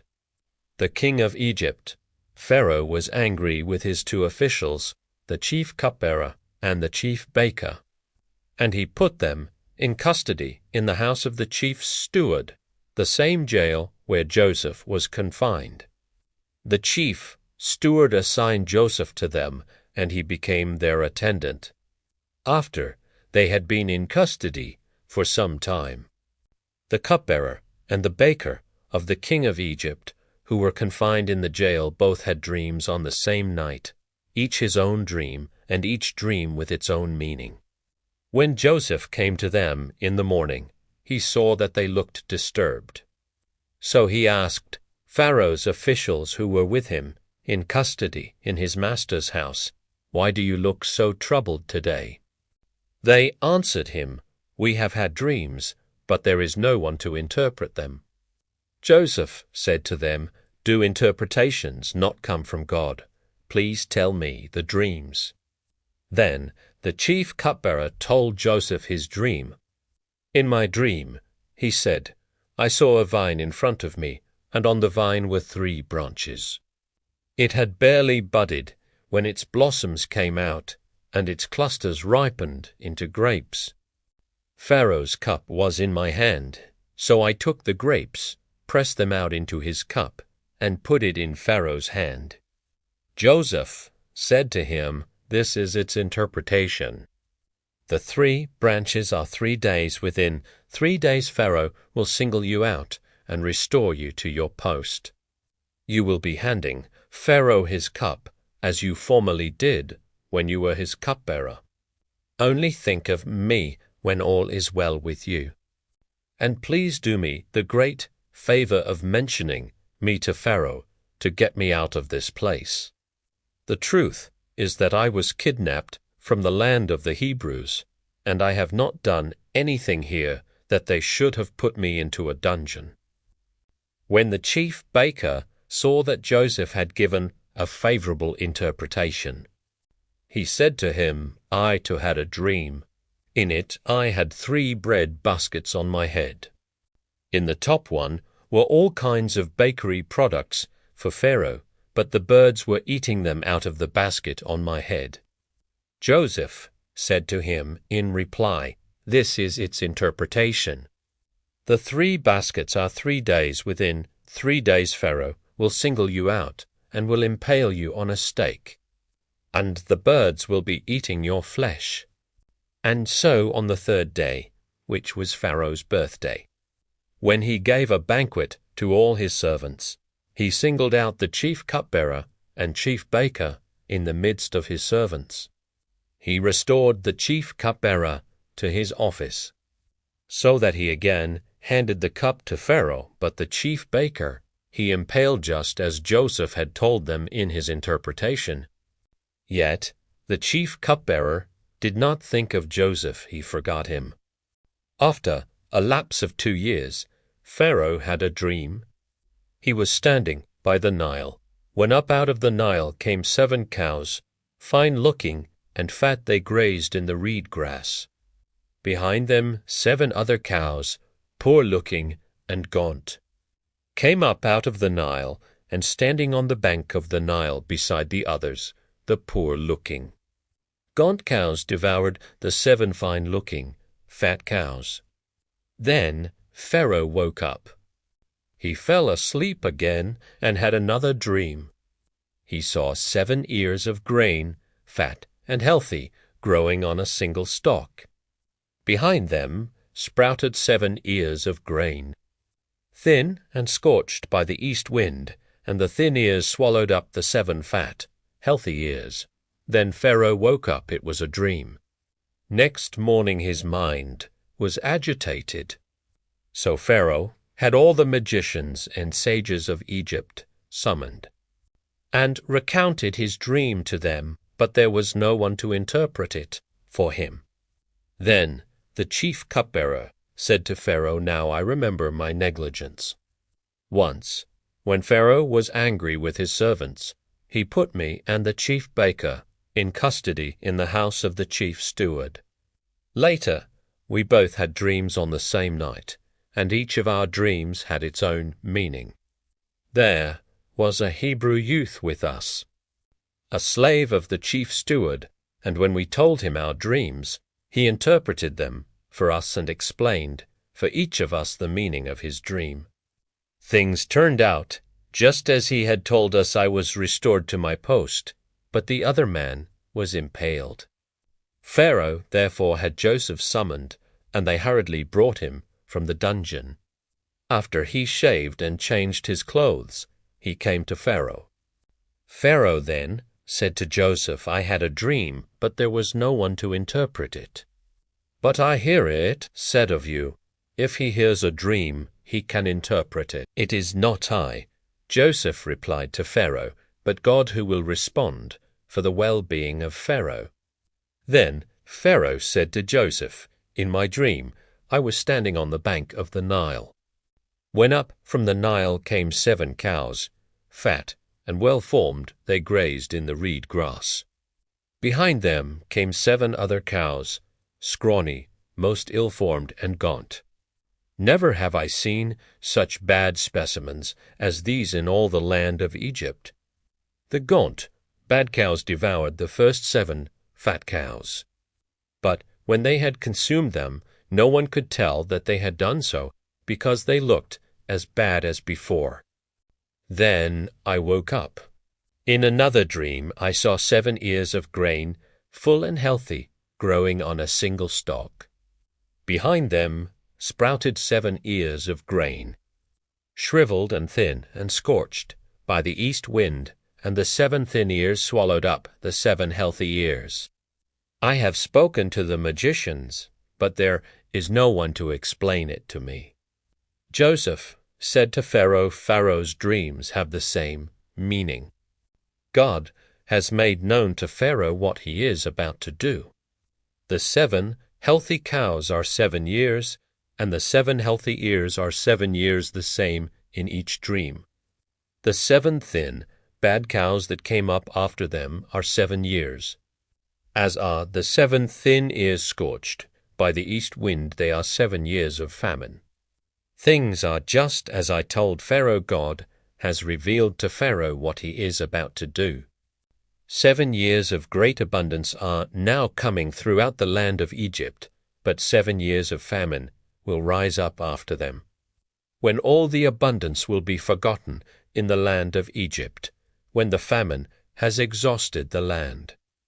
No trace of the abundance will be found in the land because of the famine that follows it, for it will be very severe. That Pharaoh had the same dream twice means that the matter has been confirmed by God, and that God will soon bring it about. Therefore, let Pharaoh seek out a discerning and wise man, and put him in charge of the land of Egypt. Let Pharaoh act and appoint overseers for the land to organize it during the 7 years of abundance. They should collect all the food of these coming good years, gathering the grain under Pharaoh's authority for food in the cities, and they should guard it.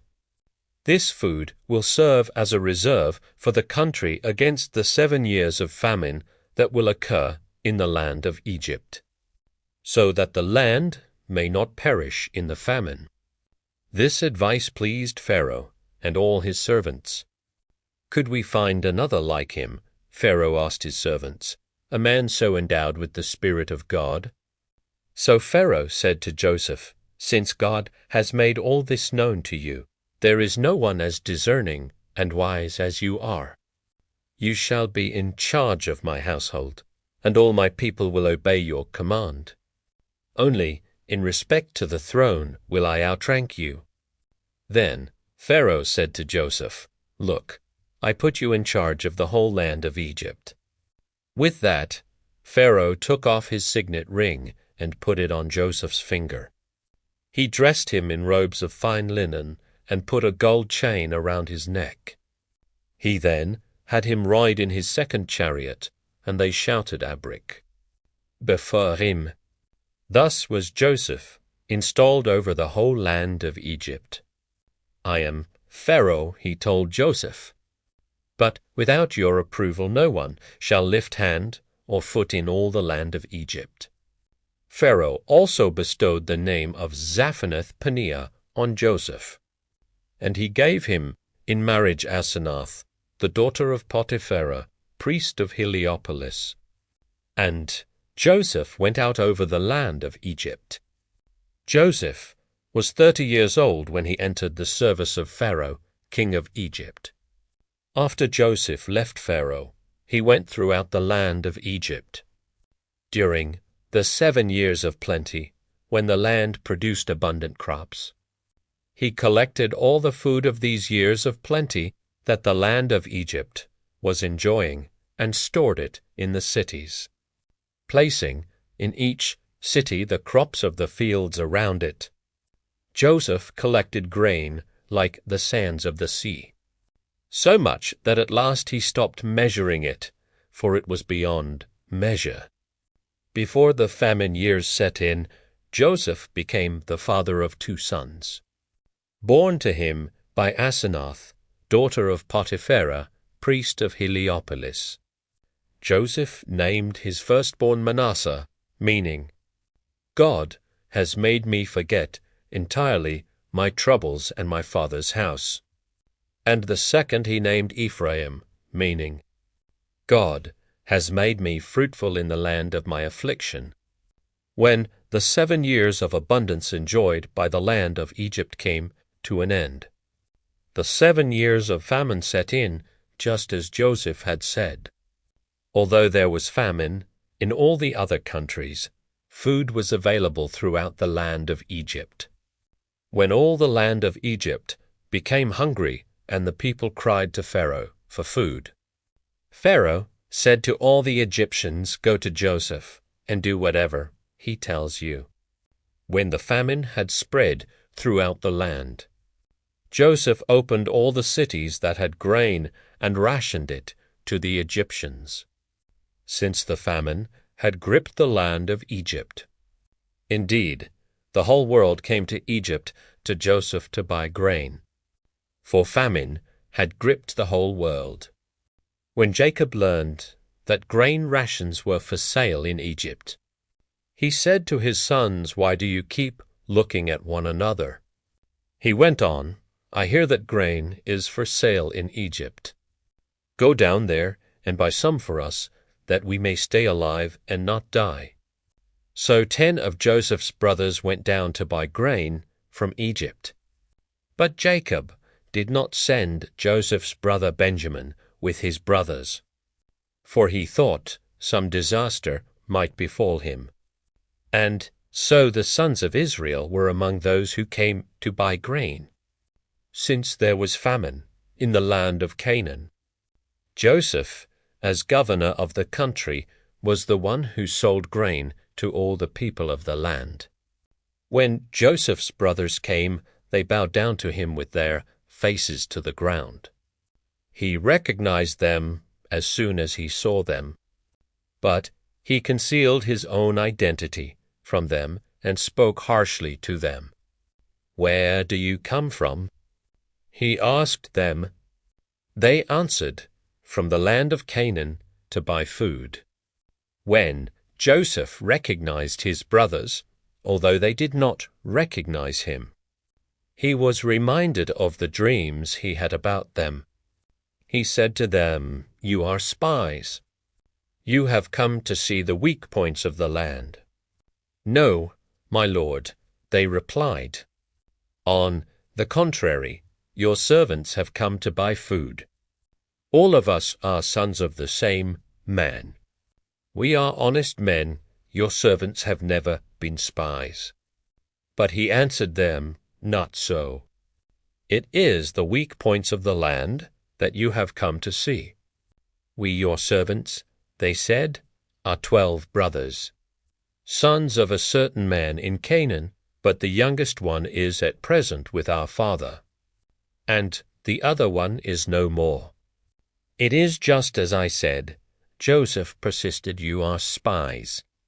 This is how you shall be tested, I swear, by the life of Pharaoh, that you shall not leave here unless your youngest brother comes here. So send one of your number to get your brother, while the rest of you stay here under arrest. Thus will your words be tested for their truth, if they are untrue. As Pharaoh lives, you are spies. With that, he locked them up in the guardhouse for 3 days. On the 3rd day Joseph said to them, Do this, and you shall live, for I am a God-fearing man.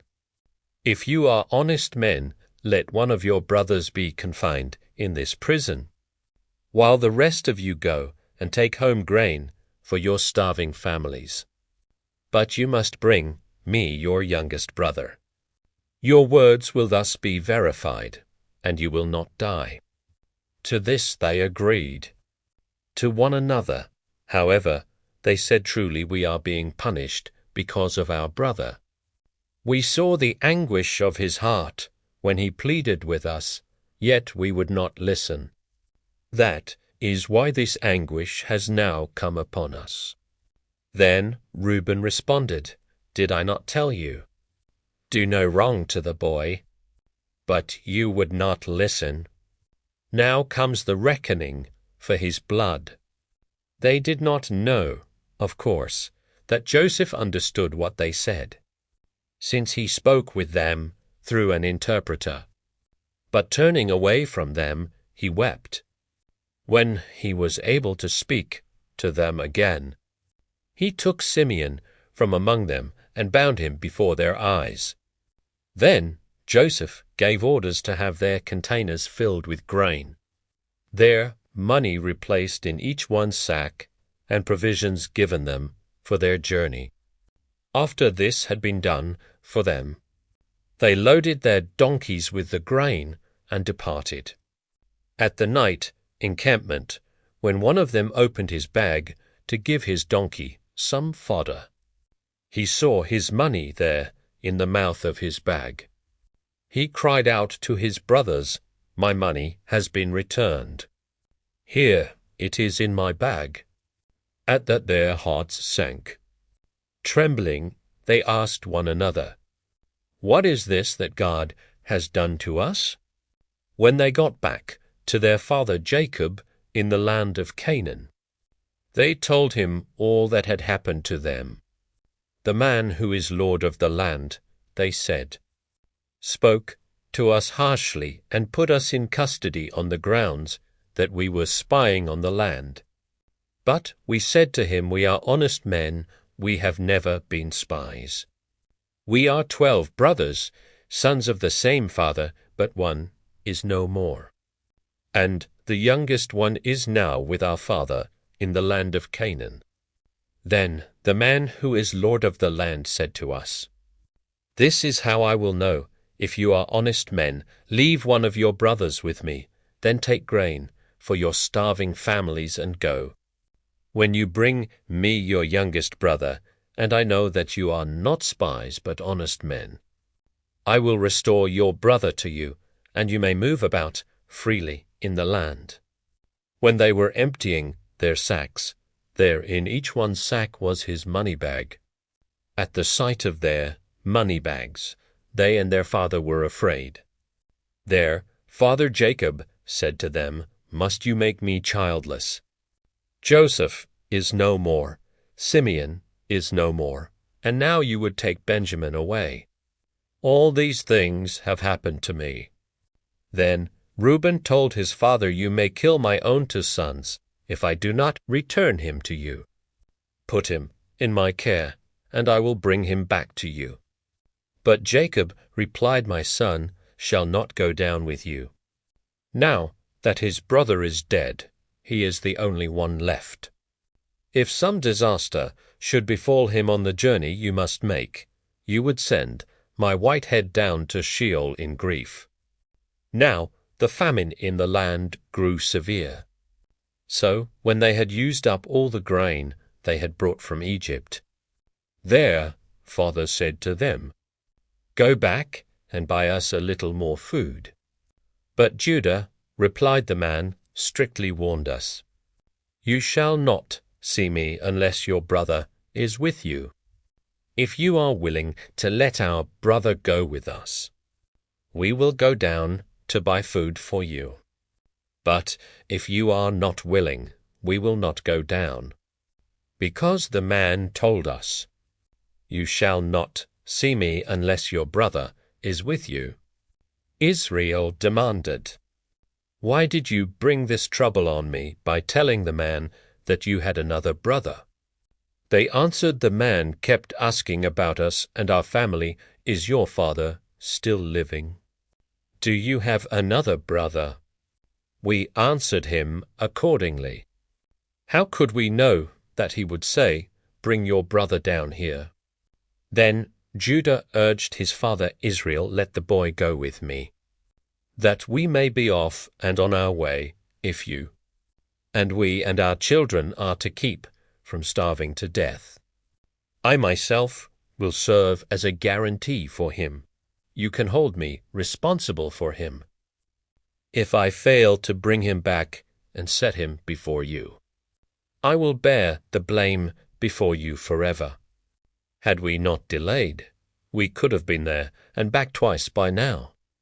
Israel their father then told them, "If it must be so, then do this. Put some of the land's best products in your baggage, and take them down to the man as gifts, some balm and honey, gum and resin, and pistachios and almonds. Also take double the money along, for you must return the amount that was put back in the mouths of your bags. It may have been a mistake. Take your brother, too, and be off on your way back to the man. May God Almighty grant you mercy in the presence of the man, so that he may let your other brother go, as well as Benjamin. As for me, if I am to suffer bereavement, I shall suffer it." So the men took those gifts and double the money and Benjamin. They made their way down to Egypt and presented themselves before Joseph. When Joseph saw them and Benjamin, he told his steward, "Take the men into the house, and have an animal slaughtered and prepared, for they are to dine with me at noon." Doing as Joseph had ordered, the steward conducted the men to Joseph's house. But they became apprehensive when they were led to his house. It must be, they thought, on account of the money put back in our bags the first time, that we are taken inside in order to attack us and take our donkeys and seize us as slaves. So they went up to Joseph's steward and talked to him at the entrance of the house. "If you please, sir," they said, "we came down here once before to buy food. But when we arrived at a night's encampment and opened our bags, there was each man's money in the mouth of his bag, our money in the full amount. We have now brought it back. We have brought other money to buy food. We do not know who put our money in our bags." He replied, "Calm down. Do not fear. Your God and the God of your father must have put treasure in your bags for you. As for your money, I received it." With that, he led Simeon out to them. The steward then brought the men inside Joseph's house. He gave them water to wash their feet, and gave fodder to their donkeys. Then they set out their gifts to await Joseph's arrival at noon, for they had heard that they were to dine there. When Joseph came home, they presented him with the gifts they had brought inside, while they bowed down before him to the ground. After inquiring how they were, he asked them, "And how is your aged father, of whom you spoke? Is he still alive?" "Your servant our father is still alive and doing well," they said as they knelt and bowed down. Then Joseph looked up and saw Benjamin, his brother, the son of his mother. He asked, "Is this your youngest brother, of whom you told me?" Then he said to him, "May God be gracious to you, my son." With that, Joseph hurried out, for he was so overcome with affection for his brother that he was on the verge of tears. So he went into a private room and wept there. After washing his face, he reappeared and, now having collected himself, gave the order, "Serve the meal." It was served separately to him, to the brothers, and to the Egyptians who partook of his board. Egyptians may not eat with Hebrews, that is abhorrent to them. When they were seated before him according to their age, from the oldest to the youngest, they looked at one another in amazement. And as portions were brought to them from Joseph's table, Benjamin's portion was 5 times as large as anyone else's. So they drank freely and made merry with him.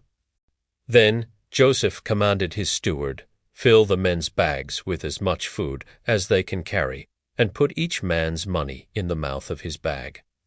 In the mouth of the youngest one's bag put also my silver goblet, together with the money for his grain."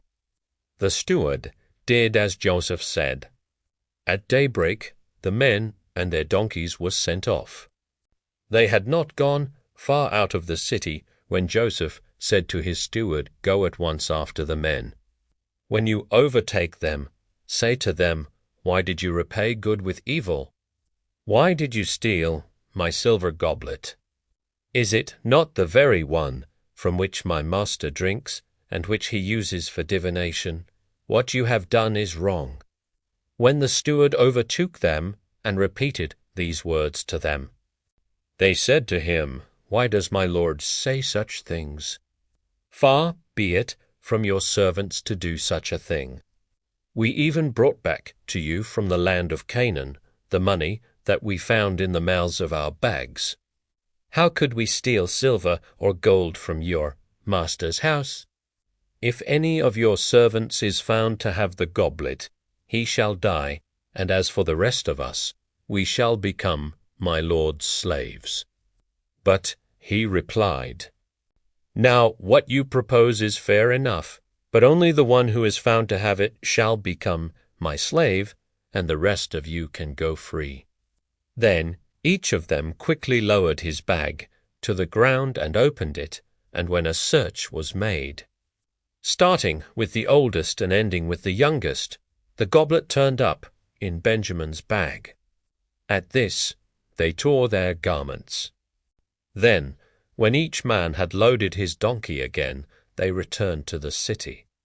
When Judah and his brothers entered Joseph's house, he was still there, so they flung themselves on the ground before him. "How could you do such a thing?" Joseph asked them. "Did you not know that such a man as I could discern by divination what happened?" Judah replied, "What can we say to my lord?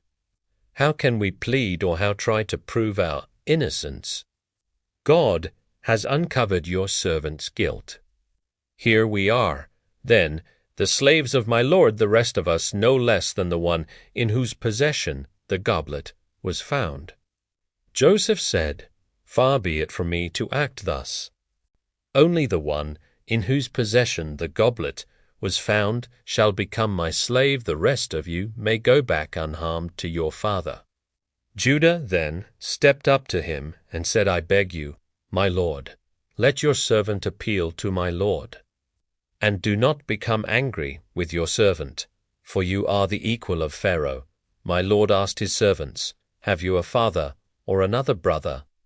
So we said to my lord, 'We have an aged father and a younger brother, the child of his old age.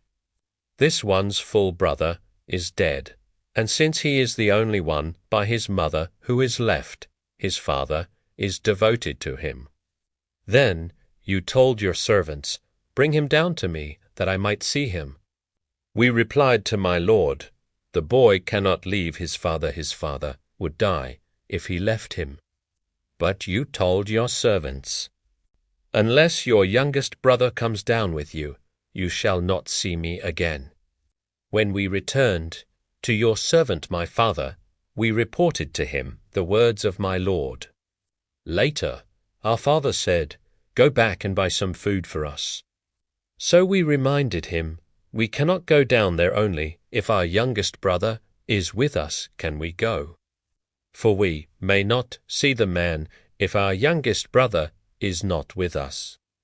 Then your servant my father said to us, "As you know, my wife bore me 2 sons. One of them, however, has gone away from me, and I said, he must have been torn to pieces by wild beasts. I have not seen him since. If you take this one away from me too, and a disaster befalls him, you will send my white head down to Sheol in grief.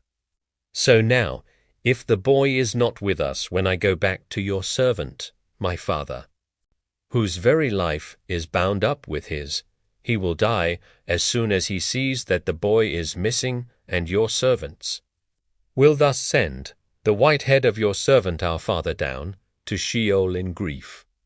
Besides, I, your servant, have guaranteed the boy's safety for my father by saying, if I fail to bring him back to you, Father, I will bear the blame before you forever. So now let me, your servant, raise a slave of my lord, and let the boy go back with his brothers. How could I go back to my father if the boy were not with me? I could not bear to see the anguish that would overcome my father. Joseph could no longer restrain himself in the presence of all his attendants, so he cried out, have everyone withdraw from me. So no one attended him when he made himself known to his brothers. But his sobs were so loud that the Egyptians heard him, and so the news reached Pharaoh's house. I am Joseph, he said to his brothers. Is my father still alive? But his brothers could give him no answer, so dumbfounded were they at him. Come closer to me, Joseph told his brothers. When they had done so, he said, I am your brother Joseph, whom you sold into Egypt. But now do not be distressed, and do not be angry with yourselves for having sold me here. It was really for the sake of saving lives that God sent me here ahead of you. The famine has been in the land for 2 years now, and for 5 more years cultivation will yield no harvest. God, therefore, sent me on ahead of you to ensure for you a remnant on earth, and to save your lives in an extraordinary deliverance. So it was not really you but God who had me come here, and he has made me a father to Pharaoh, lord of all his household, and ruler over the whole land of Egypt. Hurry back, then, to my father, and tell him, thus says your son Joseph, God has made me lord of all Egypt. Come down to me without delay. You can settle in the region of Goshen, where you will be near me, you, and your children, and children's children, your flocks and herds, and everything that you own. I will provide for you there, in the 5 years of famine that lie ahead, so that you and your household and all that are yours will not suffer want. Surely you can see for yourselves, and Benjamin can see for himself, that it is I who am speaking to you. Tell my father all about my high position in Egypt and all that you have seen. But hurry and bring my father down here. Then he threw his arms around his brother Benjamin and wept on his shoulder. Joseph then kissed all his brothers and wept over them, and only then were his brothers able to talk with him. The news reached Pharaoh's house, Joseph's brothers have come. Pharaoh and his officials were pleased. So Pharaoh told Joseph, say to your brothers, this is what you shall do, load up your animals and go without delay to the land of Canaan. There get your father and your households, and then come to me. I will assign you the best land in Egypt, where you will live off the fat of the land. Instruct them further do this. Take wagons from the land of Egypt for your children and your wives, and bring your father back here. Do not be concerned about your belongings, for the best in the whole land of Egypt shall be yours. The sons of Israel acted accordingly. Joseph gave them the wagons, as Pharaoh had ordered, and he supplied them with provisions for the journey. He also gave to each of them a set of clothes, but to Benjamin he gave 300 shekels of silver and 5 sets of clothes. Moreover, what he sent to his father was 10 donkeys loaded with the finest products of Egypt, and another 10 loaded with grain and bread and provisions for his father's journey. As he sent his brothers on their way, he told them, "Do not quarrel on the way." So they went up from Egypt and came to the land of Canaan, to their father Jacob. When they told him, "Joseph is still alive, in fact. It is he who is governing all the land of Egypt," he was unmoved, for he did not believe them. But when they recounted to him all that Joseph had told them, and when he saw the wagons that Joseph had sent to transport him, the spirit of their father Jacob came to life. "Enough," said Israel. "My son Joseph is still alive. I must go and see him before I die." Israel set out with all that was his. When he arrived at Beersheba, he offered sacrifices to the God of his father Isaac, their God, speaking to Israel in a vision by night, called Jacob. "Jacob," he answered, "Here I am." Then he said, "I am God, the God of your father. Do not be afraid to go down to Egypt, for there I will make you a great nation. I will go down to Egypt with you, and I will also bring you back here, after Joseph has closed your eyes." So Jacob departed from Beersheba, and the sons of Israel put their father and their wives and children on the wagons that Pharaoh had sent to transport him. They took with them their livestock and the possessions they had acquired in the land of Canaan. So Jacob and all his descendants came to Egypt, his sons and his grandsons. His daughters and his granddaughters, all his descendants, he took with him to Egypt. These are the names of the Israelites. Jacob and his children who came to Egypt: Reuben, Jacob's firstborn. And the sons of Reuben: Hanok, Palu, Hezron, and Carmi. The sons of Simeon: Jemuel, Jamin, Ohad, Jachin, Zohar, and Shaul, son of a Canaanite woman. The sons of Levi: Gershon, Kohath, and Merari. The sons of Judah: Onan, Shelah, Perez, and Zerah. But and Onan had died in the land of Canaan, and the sons of Perez were Hezron and Hamuel. The sons of Issachar: Tola, Puah, Jashub, and Shimron. The sons of Zebulun: Serd, Elon, and Joliel. These were the sons whom Leah bore to Jacob in Paddan Aram, along with his daughter Dinah, 33 persons in all, sons and daughters. The sons of Gad: Zephon, Haggi, Shuni, Esbon, Eri, Arod, and Oreli. The sons of Asher: Imnah, Ishva, Ishvi, and Beriah, with their sister Sarah. And the sons of Beriah: Heba and Malchiel. These are the children of Zilpah, whom Laban had given to his daughter Leah. These she bore to Jacob, 16 persons, in all the sons of Jacob's wife Rachel, Joseph, and Benjamin.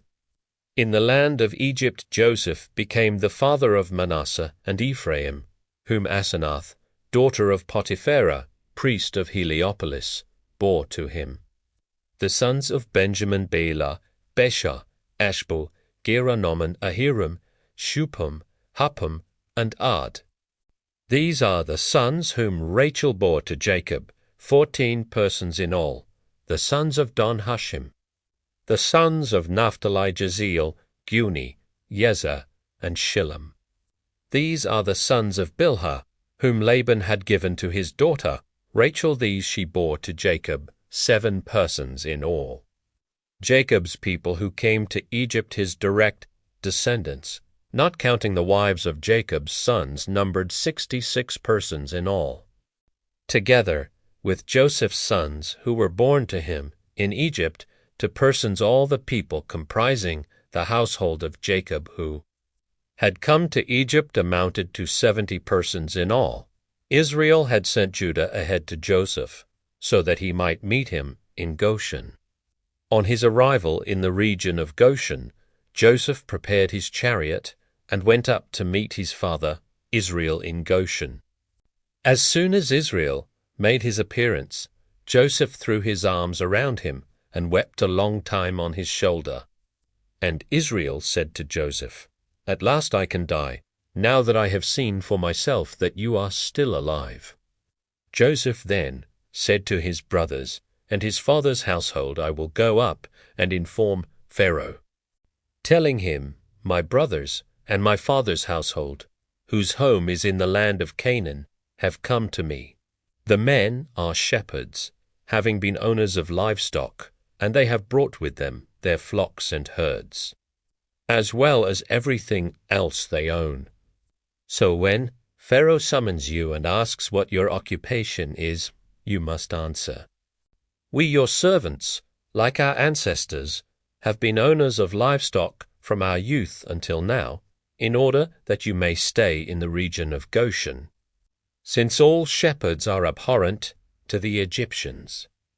Joseph went and told Pharaoh, My father and my brothers have come from the land of Canaan, with their flocks and herds and everything else they own, and they are now in the region of Goshen. He then presented to Pharaoh 5 of his brothers, whom he had selected from their full number. When Pharaoh asked them, What is your occupation? They answered, We, your servants, like our ancestors, are shepherds. We have come, they continued, in order to sojourn in this land, for there is no pasture for your servants' flocks, because the famine has been severe in the land of Canaan. So now please let your servants settle in the region of Goshen. Pharaoh said to Joseph, Now that your father and your brothers have come to you, the land of Egypt is at your disposal. Settle your father and brothers in the pick of the land. Let them settle in the region of Goshen. And if you know of capable men among them, put them in charge of my livestock. Then Joseph brought his father Jacob and presented him to Pharaoh, and Jacob blessed Pharaoh. Then Pharaoh asked Jacob, How many years have you lived? Jacob replied, The years I have lived as a wayfarer amount to 130. Few and hard have been these years of my life, and they do not compare with the years that my ancestors lived as wayfarers. Then Jacob blessed Pharaoh and withdrew from his presence. Joseph settled his father and brothers and gave them a holding in Egypt on the pick of the land, in the region of Ramesses, as Pharaoh had ordered. And Joseph provided food for his father and brothers and his father's whole household, down to the youngest, since there was no food in all the land because of the extreme severity of the famine. And the lands of Egypt and Canaan were languishing from hunger. Joseph gathered in, as payment for the grain that they were buying, all the money that was to be found in Egypt and Canaan, and he put it in Pharaoh's house. When all the money in Egypt and Canaan was spent, all the Egyptians came to Joseph, pleading, Give us food. Why should we perish in front of you? For our money is gone. Give me your livestock, if your money is gone, replied Joseph. I will give you food in return for your livestock. So they brought their livestock to Joseph, and he gave them food in exchange for their horses, their flocks of sheep and herds of cattle, and their donkeys. Thus he supplied them with food in exchange for all their livestock in that year. That year ended, and they came to him in the next one, and said, We cannot hide from my lord that, with our money spent and our livestock made over to my lord, there is nothing left to put at my lord's disposal except our bodies and our land. Why should we and our land perish before your very eyes? Take us and our land in exchange for food, and we will become Pharaoh's slaves, and our land his property. Only give us seed, that we may survive and not perish, and that our land may not turn into a waste. So Joseph acquired all the land of Egypt for Pharaoh. Each of the Egyptians sold his field, since the famine weighed heavily upon them. Thus the land passed over to Pharaoh, and the people were reduced to slavery from one end of Egypt's territory to the other. Only the priests' lands Joseph did not acquire. Since the priests had a fixed allowance from Pharaoh and lived off the allowance Pharaoh had granted them, they did not have to sell their land. Joseph told the people, "Now that I have acquired you and your land for Pharaoh, here is your seed for sowing the land. But when the harvest is in, you must give a fifth of it to Pharaoh, while you keep for fifths as seed for your fields, and as food for yourselves and your households, and as food for your children. You have saved our lives."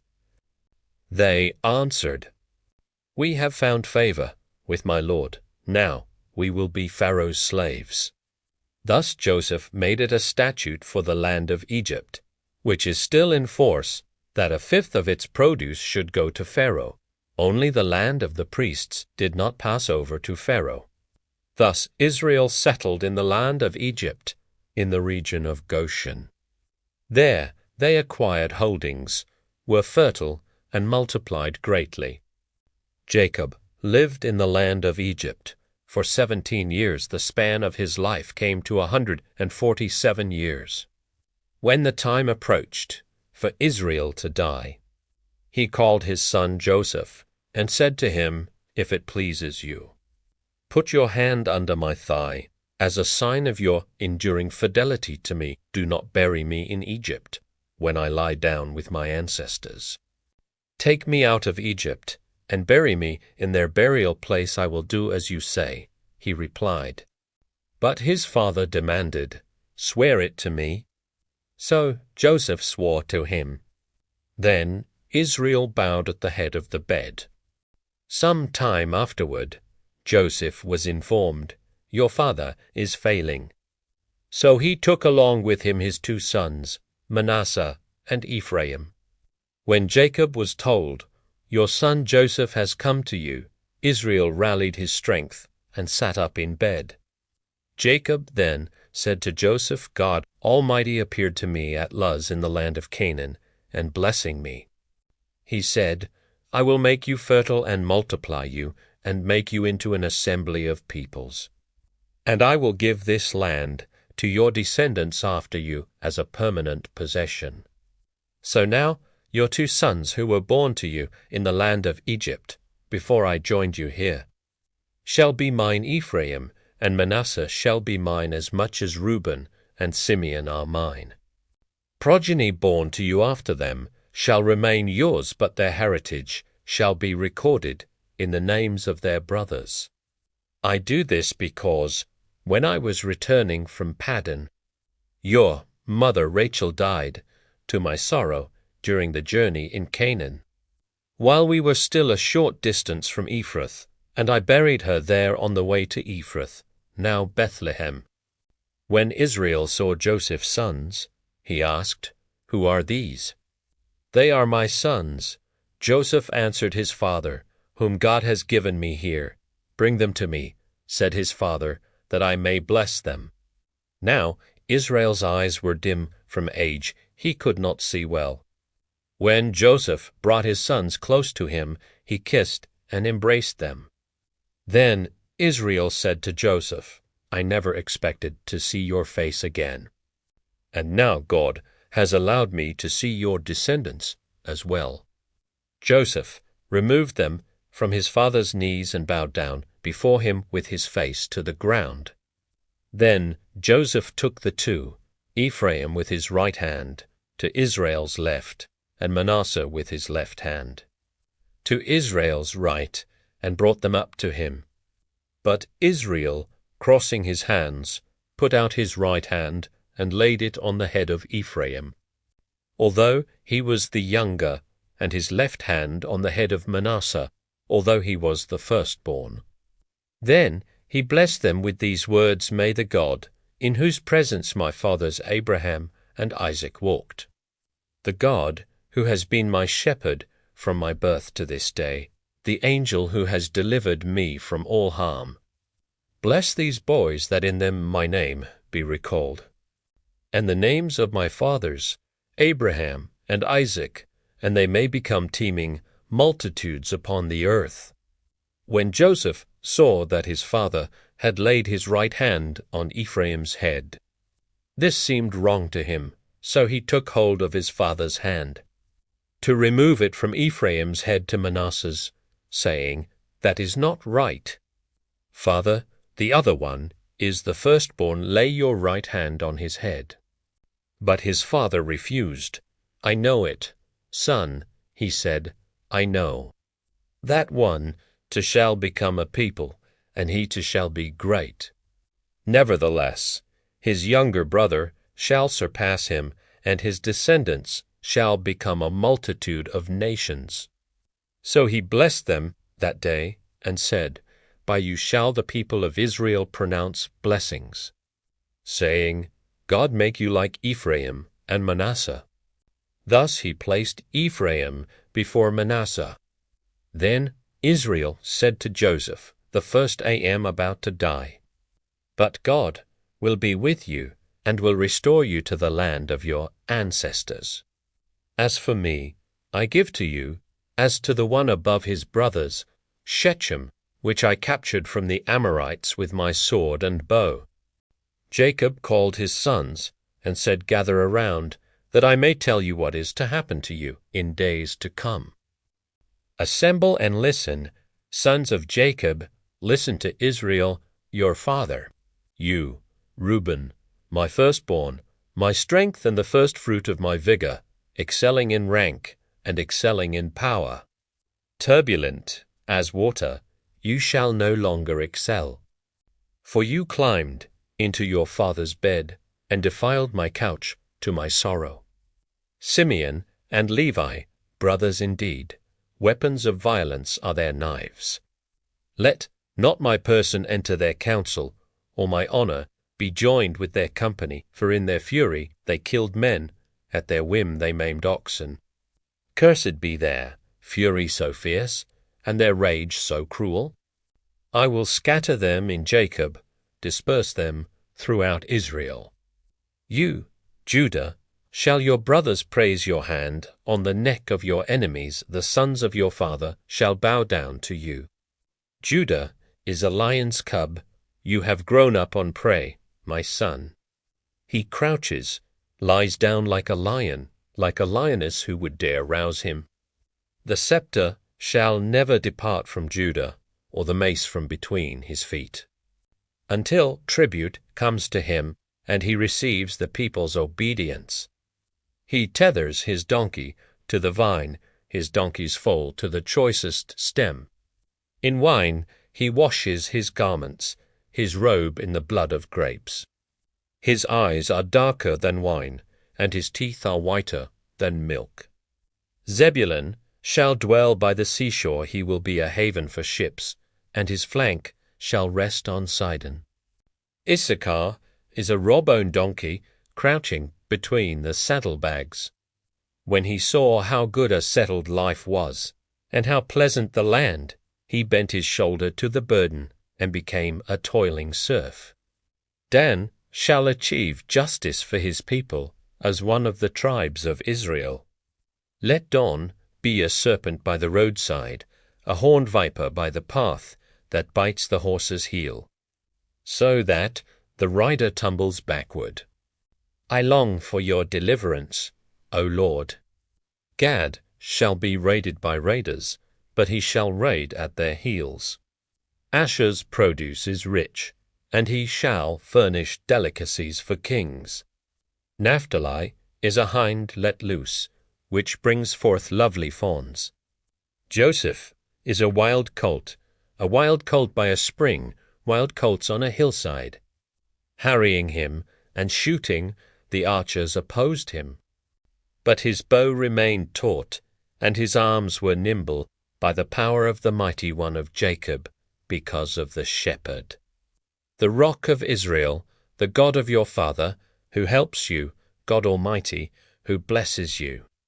With the blessings of the heavens above, the blessings of the abyss that crouches below, the blessings of breasts and womb, the blessings of fresh grain and blossoms, the blessings of the everlasting mountains, the delights of the eternal hills. May they rest on the head of Joseph, on the brow of the prince among his brothers. Benjamin is a ravenous wolf. Mornings he devours the prey, and evenings he distributes the spoils. All these are the 12 tribes of Israel, and this is what their father said about them as he blessed them. To each he gave a suitable blessing. Then he gave them this charge, since I am about to be gathered to my people. Bury me with my ancestors in the cave that lies in the field of Ephron the Hittite, the cave in the field of Machpelah, facing on Mamre, in the land of Canaan, the field that Abraham bought from Ephron the Hittite for a burial ground.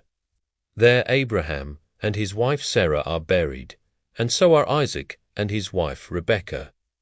And there, too, I buried Leah, the field and the cave in it that had been purchased from the Hittites. When Jacob had finished giving these instructions to his sons, he drew his feet into the bed, breathed his last, and was gathered to his people. Joseph flung himself upon his father and wept over him as he kissed him. Then Joseph ordered the physicians in his service to embalm his father. When the physicians embalmed Israel, they spent 40 days at it.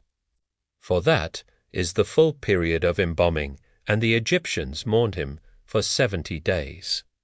When the period of mourning was over, Joseph spoke to Pharaoh's household.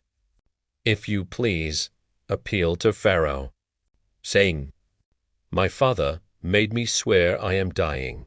Bury me in my grave that I have prepared for myself in the land of Canaan. So now let me go up to bury my father, then I will come back. Pharaoh replied, Go and bury your father, as he made you promise on oath. So Joseph went up to bury his father, and with him went all of Pharaoh's officials, who were senior members of his household, and all the other elders of the land of Egypt, as well as Joseph's whole household, his brothers.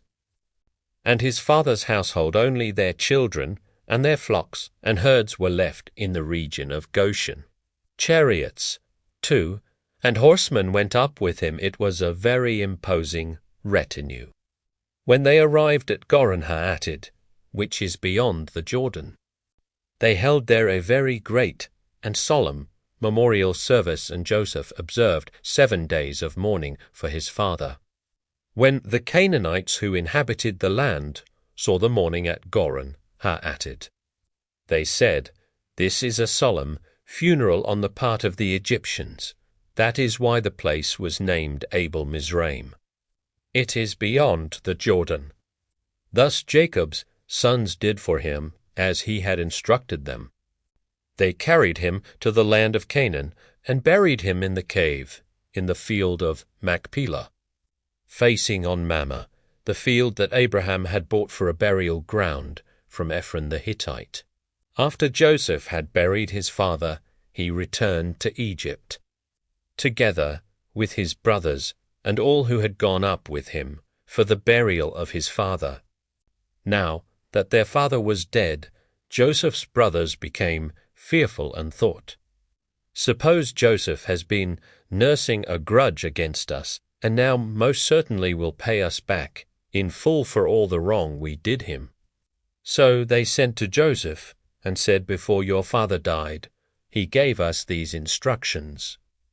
Thus you shall say, To Joseph, please forgive the criminal wrongdoing of your brothers who treated you harmfully. So now please forgive the crime that we, the servants of the God of your father, committed. When they said this to him, Joseph broke into tears. Then his brothers also proceeded to fling themselves down before him and said, We are your slaves. But Joseph replied to them, Do not fear. Can I take the place of God? Even though you meant harm to me, God meant it for good, to achieve this present end, the survival of many people. So now, do not fear. I will provide for you and for your children." By thus speaking kindly to them, he reassured them. Joseph remained in Egypt, together with his father's household. He lived 110 years. He saw Ephraim's children to the 3rd generation, and the children of Manasseh's son Machir were also born on Joseph's knees. Joseph said to his brothers, "I am about to die. God will surely take care of you and lead you up from this land to the land that he promised on oath to Abraham, Isaac, and Jacob." Then, putting the sons of Israel under oath, he continued, "When God thus takes care of you, you must bring my bones up from this place." Joseph died at the age of 110. He was embalmed and laid to rest in a coffin in Egypt.